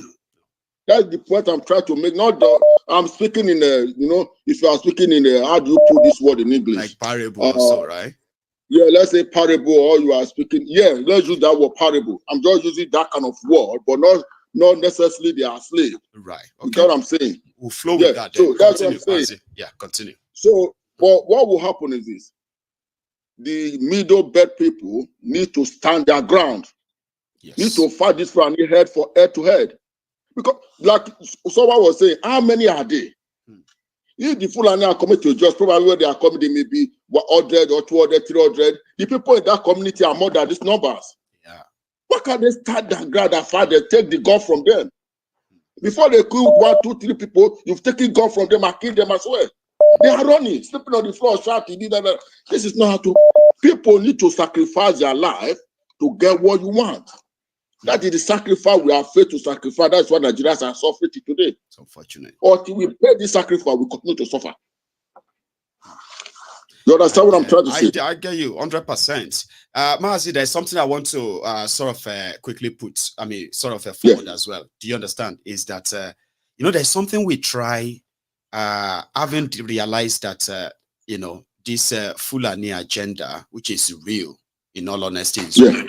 There are those who are like pushing it, and those who are trying to play it down. We know all of that in any way. Now, the impression, or let me say, the effort we want to try and pull in this case is that we might have had all these political rogues who have made horrible political decisions that have put a lot of Nigerians in a very terrible position today, as we all know historically, right? And we said that if I don't want people to judge me as a Yoruba man based on Awolowo's political decisions, and I don't want anybody to be judged, right, by the political decisions of Ojukwu, as it was, right? Any Igbo should never be judged, right? Same way we kind of feel like when we talk about all these criminals who have held Nigeria hostage for their own interests, right? We should also try as much as possible, except for those who publicly brag about it. Yeah, we should never hold the people responsible for all those political decisions if we want to defeat these criminals and what they represent. I don't know if you remember that I do my best on this program to kind of keep us that way, so that, yes, all these people made all these terrible decisions, right? And today, now, of us going to pay the price. So if we now believe that we want to move away from that and break ourselves from that shackle, right? It won't kind of sit well to, you know, blame all of us who didn't exist when Gowon started that, or when that, you know what I mean? Like, I don't know if that makes any sense to you, right? But like you said, a parable, right? Saying karma, people can be, you know, sort of be punished for the sins of their progenitors and all that, yeah? That can happen. But if we were looking at, you know, sort of building a bond, Maazi, right? I don't think it's right for us to hold all of us responsible for the political decisions of our progenitors, except for those who are bragging about it today. We are Fulanis, we rule over you. No, you don't. Or we are Fulanis, you are this. No, you are not. Because we ordinarily know that if you take out the Nigerian system, Fulani stand no chance with any ethnic nationality in Nigeria. Talk less of wiping them anyhow. They have no chance. So I would appreciate, I do appreciate your side of it, okay? And I didn't mean to kind of, you know, destabilize you in your position. I just wanted to make sure that we maintain a situation where we can think alike and not continue to barricade ourselves or blame ourselves for the decision of those before us. Yeah, I totally agree with you. I totally agree with you. You are right. Totally agree with you. Thank you so much. Because we all know karma is there. And somehow we are all paying for the political decisions of those before us. Imagine if we had maintained our regional system. Imagine if they've allowed the referendum clause to remain. Imagine, there's so many things we could have imagined. There's so many things we could have become. All of us are trapped in Nigeria because some men and women 50 years ago, 60 years ago, were so selfish to be thinking about themselves. Not today. So we will change that. Yeah, another thing, Maiyegun, you see, our Africa religion, our Africa tradition, seriously believe in it. I know. You see, the people that bring another religion to us, maybe the Bible, the Quran, and you find that the things that they are doing today are not in that Bible. All the things that they do before are not in that Bible, are not in that Quran. The Bible condemned them. The Quran condemned those people.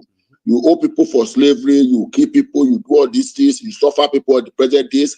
You are still putting people in political slavery and dealing with people and stuff like that. You find that I may say, religion is man created to control man. And you are 100% right. A lot of people believe that religion was invented to keep man under control. Yeah, yeah. And our pastors today and our imam today are helping them to buttress that belief, controlling system to keep us down. Like if you take this multitude you see the churches, this multitude you see the mosques, if they come out, say Nigeria is our home, we want to free Nigeria. Can't they free Nigeria?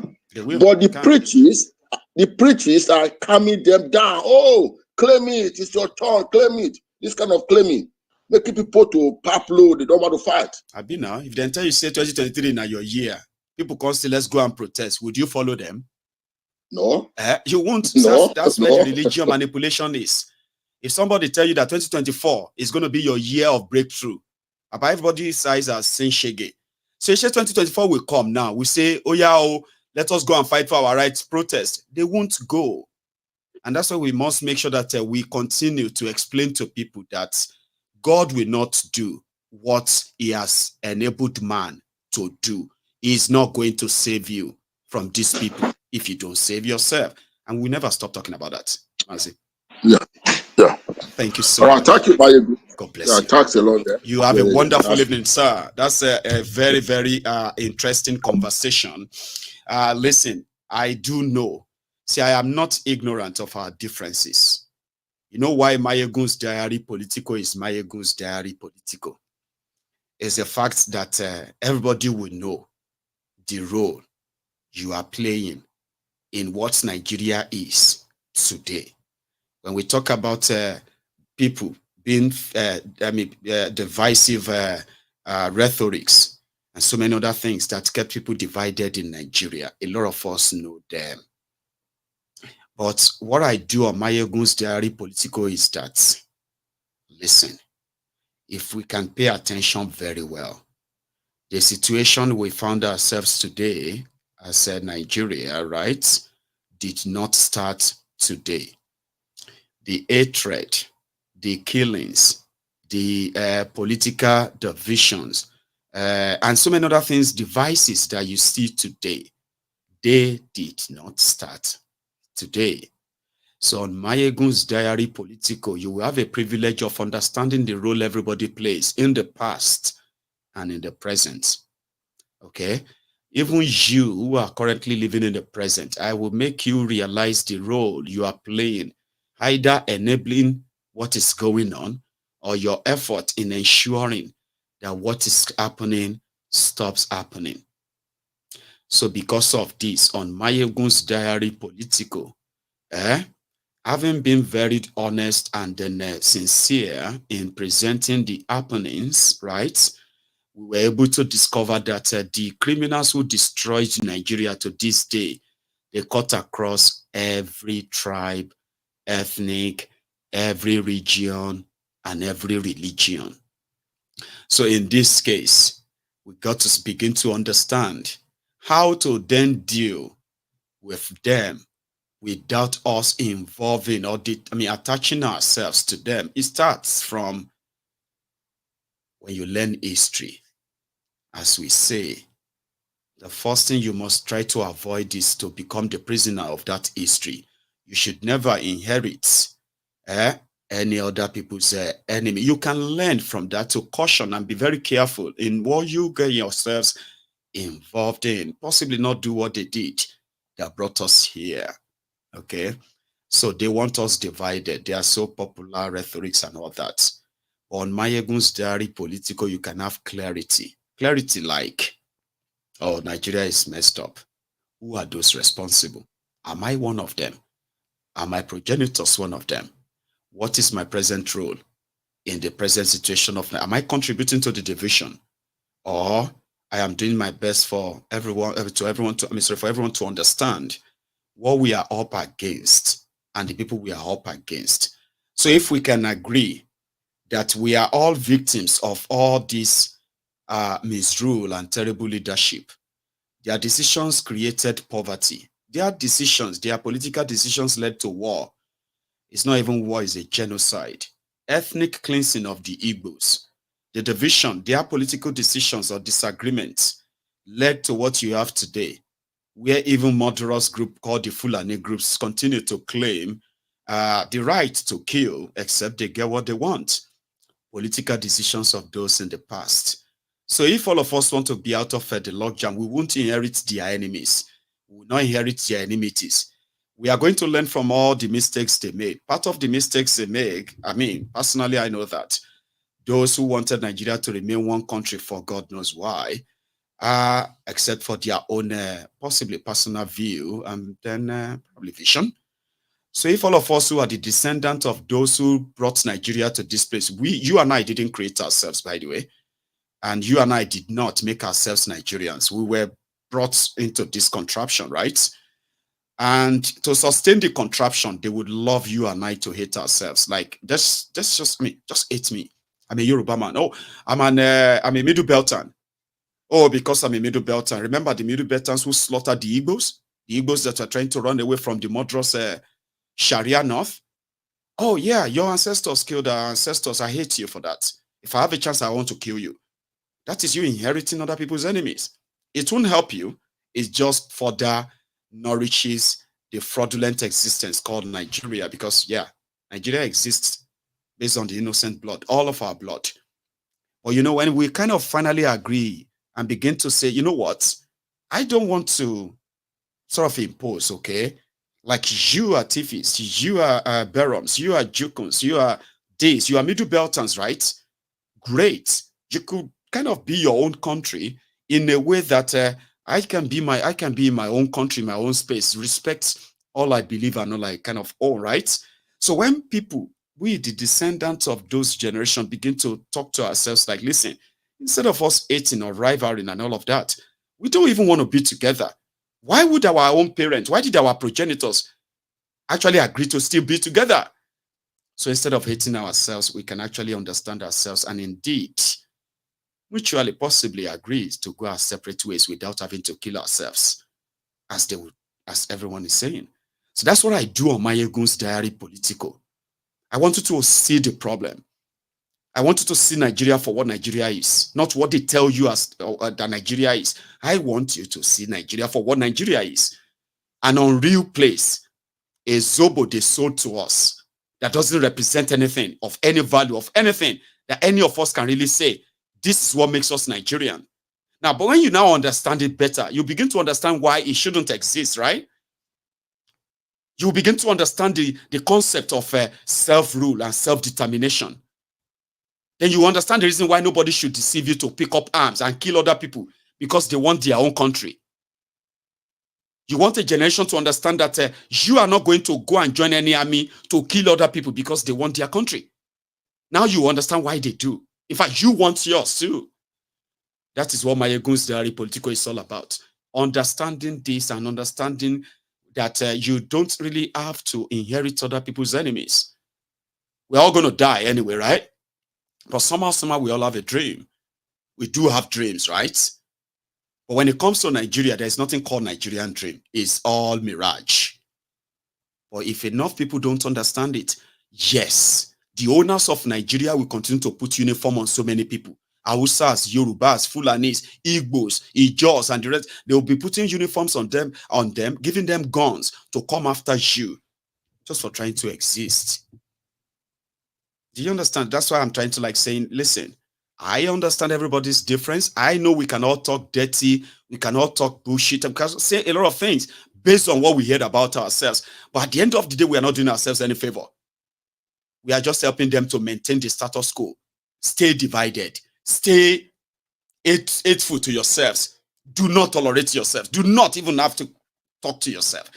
Just look for an opportunity to kill yourself and justify it. MaiyegunsDiary Politico's purpose will be defeated if that is exactly what they achieve. I am trying to achieve the opposite. I want you to see other people for who they are, respect them for who they are, and ignore every other nonsense you've been told. Study them and realize that if all of us get sense, Nigeria shouldn't be one country. And if there's going to be any Nigeria, this is not how it's going to exist. What you have is a contraption of hate. We can begin to understand the hate by trying to be the different person that we should be. So let me take another call because my time is almost up. I do have a caller. Can you hear me? Hello. Hello, Maiyegun. Yes, sir. Maiyegun. Good evening, sir. I'm so glad good evening, sir. I'm so glad I made it today for the first time. Oh, I'm so glad that my yes, name is Oluwalomo. Let me put it that way. Maiyegun, sir. Lomo. Yeah, I'm from Odogbolu as well.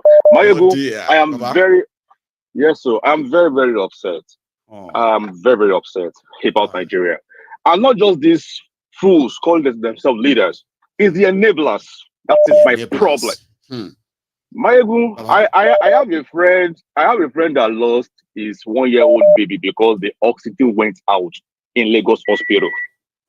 This same guy is an ardent pro-APC person. And then somehow he got sponsorship to the UK through the APC. And we are in the same WhatsApp group. You can't say anything against APC. It will come after you. I keep telling you, God bless Nigeria. For how long, Thomas? For how long? What tragedy would be so much that losing your own baby to an ineffectual system? A system killed your baby. That is how rotten our people's brains are.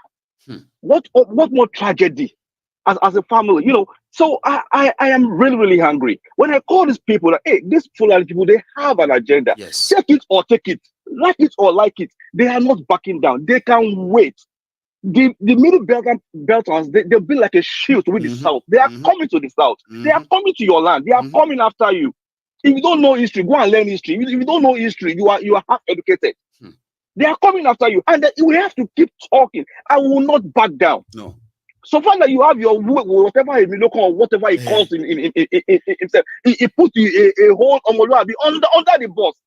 Baba, we watch it where people who are supposed to be respected people, Baba, they defended a drug dealer, certificate forger. Baba, I gave up that moment. Like, forget it. It's all lost.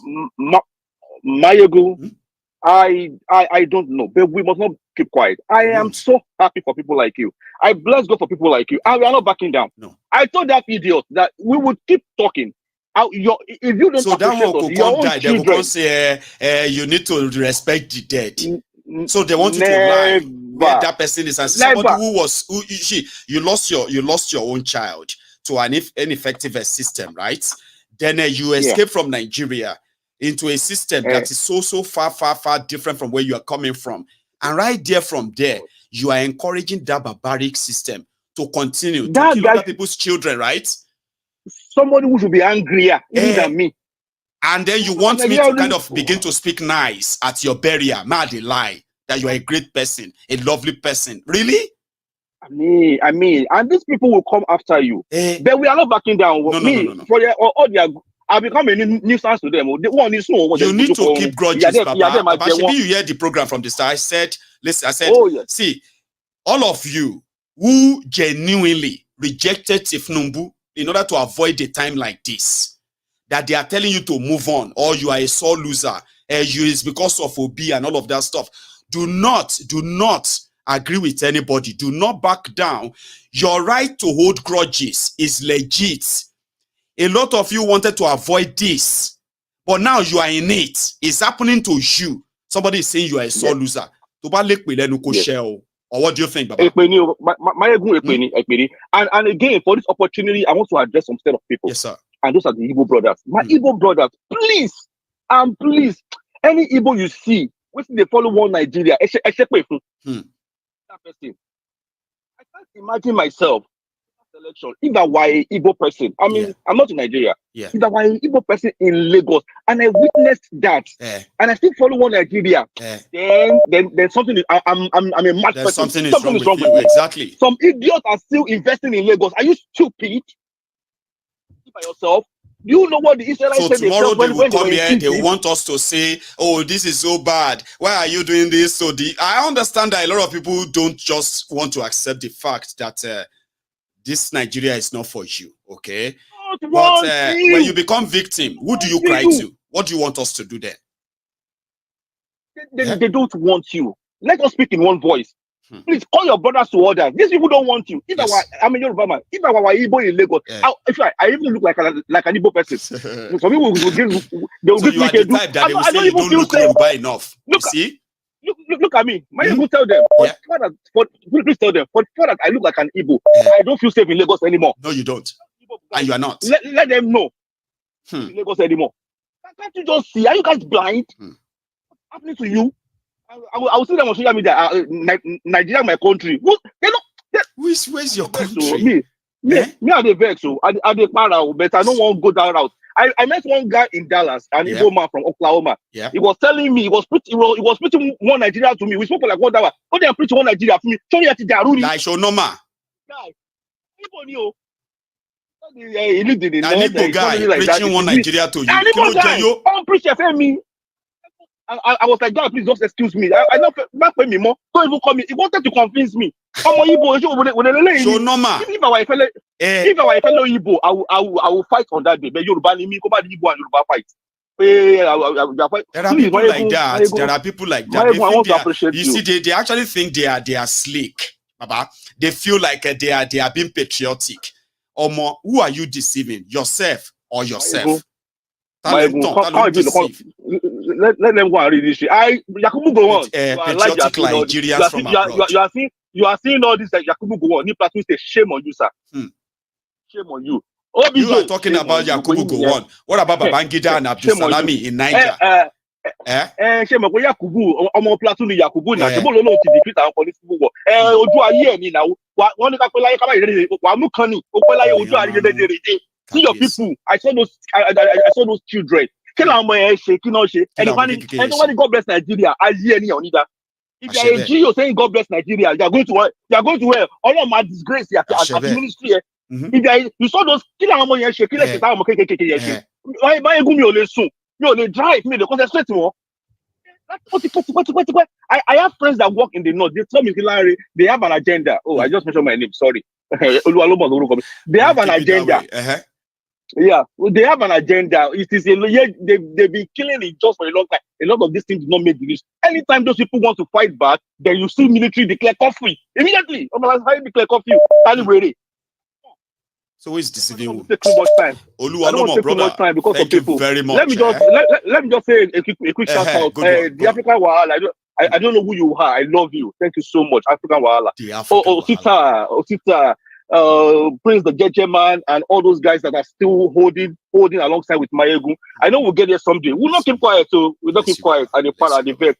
God bless you. All the best. You take it easy and then keep the energy like that. Okay, it's a very right energy, and that is what I encourage tonight. Keep your grudges. All of you who continue to stand your ground against Tinubu that they are telling you to move on, don't move on.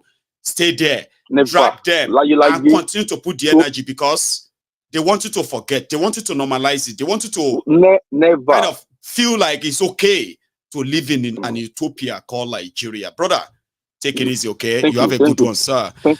This is going to be me drawing. That's how we're going to draw the curtains tonight. I am a bit tired now. So I want to say thank you to every one of us who participated tonight.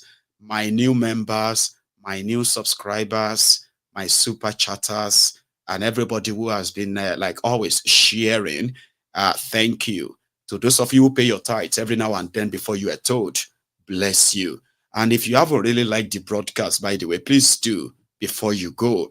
If you joined us at midway, you can go back and watch from the starts. But if you have been with me all along, I want to say thank you. And I will see you some other time. Take it easy. Wow. Good night.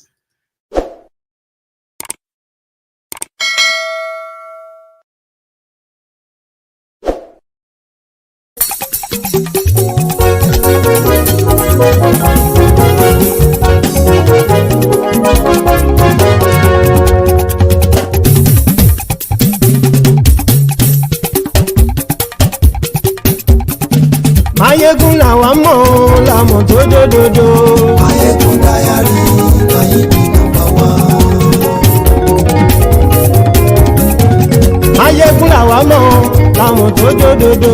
Maiyegun Diary, na him be number one. Maiyegun ti dé o, ọ̀rẹ́ ará ìlú.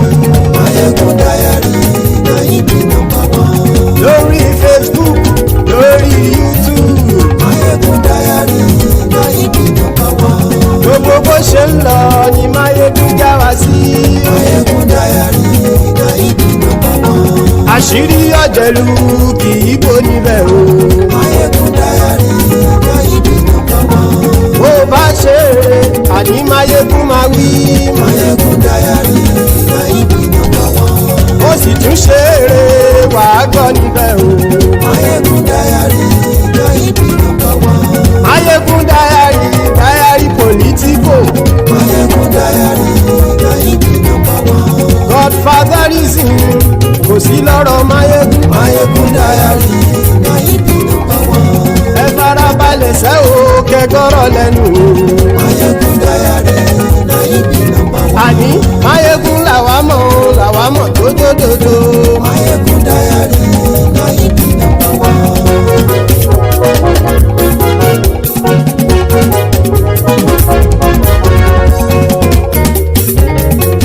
Àní ẹ̀sùn ràkì. Maiyegun ti dé. Maiyegun ti dé. Ọ̀jẹ̀lú ẹ̀sùn ràkì. Maiyegun ti dé. Àní ẹ̀sùn ràkì. Maiyegun ti dé. Lórí Facebook. Maiyegun ti dé. Àní ẹ̀sùn ràkì. Maiyegun ti dé. Lórí YouTube. Maiyegun ti dé. Àní ẹ̀sùn ràkì. Maiyegun ti dé. Bọ́ba bá gbé wúrẹ́. Maiyegun máa wí. Àní ẹ̀sùn ràkì. Maiyegun ti dé. Ijó ìgbádìyẹ. Maiyegun máa wí. Àní ẹ̀sùn ràkì. Maiyegun ti dé. Presido bá rúfin o. Maiyegun máa wí. Àní ẹ̀sùn ràkì. Maiyegun ti dé. Kí gómìnà kówó jẹ. Maiyegun máa wí. Àní ẹ̀sùn ràkì. Maiyegun ti dé. Ọlọ́pàá tí ń darí bá. Maiyegun máa wí. Àní ẹ̀sùn ràkì. Maiyegun ti dé. Aṣòfin tí ń rúfin o. Maiyegun máa wí. Àní ẹ̀sùn ràkì. Maiyegun ti dé. Òkúra olóṣèlú. Maiyegun máa wí. Àní ẹ̀sùn ràkì. Maiyegun ti dé. Ọ̀jẹ̀lú ẹ̀sùn ràkì. Maiyegun ti dé. Àní ẹ̀sùn ràkì. Maiyegun ti dé.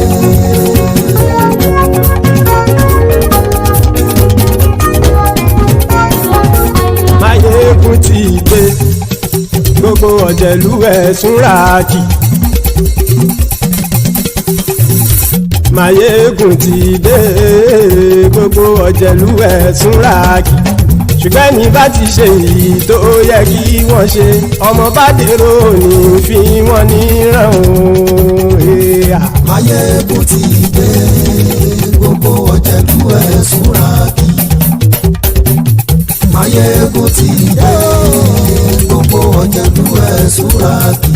Ṣùgbọ́n ní bá ti ṣe èyí tó yẹ kí wọ́n ṣe, ọmọ bá dèrò ní fi wọ́n níran. Wọ́n fowó bẹ́ẹ̀ o, Maiyegun ó sọ pé wọ́n ò fẹ́ bẹ̀. Wọ́n fowó bẹ́ẹ̀, Maiyegun ó sọ pé wọ́n ò fẹ́ bẹ̀. Oníkan ṣáàtì ṣe èyí tó yẹ kí wọ́n ṣe, fáwọn ará ìlú tó gbé wọn débẹ̀ o. Maiyegun ti dé. Gbogbo ọ̀jẹ̀lú ẹ̀sùn ràkì.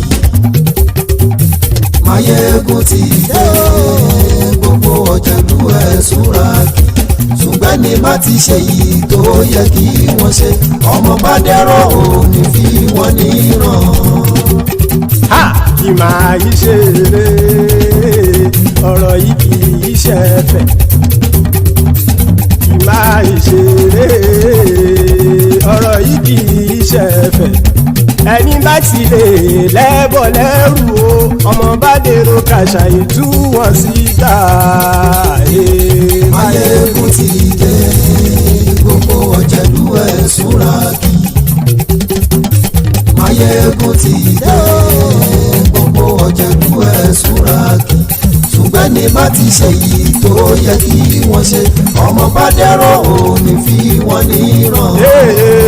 Tẹnitẹni ọmọ Maiyegun ọ̀rẹ́ ara ìlú mọ̀mọ́ ni. Mo mo fọlọ́run ṣọ́ ẹ̀ báàkì lẹ́bù lóòótọ́ olódodo ìlú ọ̀tá ìlú mọ̀mọ́ ni ìwọ ṣá máa ń ṣọ́ra kò sì mọ́ bẹ̀rù bọ́tà ń lè rí bóníṣègùn lé káwọn mọ̀mọ́ fi ṣera wọn ni ó ti dẹrùn tí wọn ò gbọ́dọ̀ sì mọ́bẹ̀. èèpo ọ̀bọ̀ lọmọ bá dérò tàjẹ́ ò gbọ́dọ̀ jẹ́ ó ti jọba lórí àbínú ẹni kò sì mọ́ bùyà àìsíwọ́lu ní ẹnìkẹ́ ìgbódì ẹyin lábàrá o ó kó ẹni tó bá dán o àkàmù Maiyegun ti dé gbogbo ọ̀jẹ̀lú ẹ̀ túnra kì Maiyegun ti dé gbogbo ọ̀jẹ̀lú ẹ̀ túnra kì o ẹni bá ti ṣe yìí tó yẹ kí wọ́n ṣe ọmọ bá dèrò òní fi wọ́n níran o. Maiyegun ti dé gbogbo ọ̀jẹ̀lú ẹ̀ túnra kì Maiyegun ti dé gbogbo ọ̀jẹ̀lú ẹ̀ túnra kì ṣùgbọ́n ní bá ti ṣe yìí tó yẹ kí wọ́n ṣe ọmọ bá dẹ́rọ̀ òní fi wọ́n níran.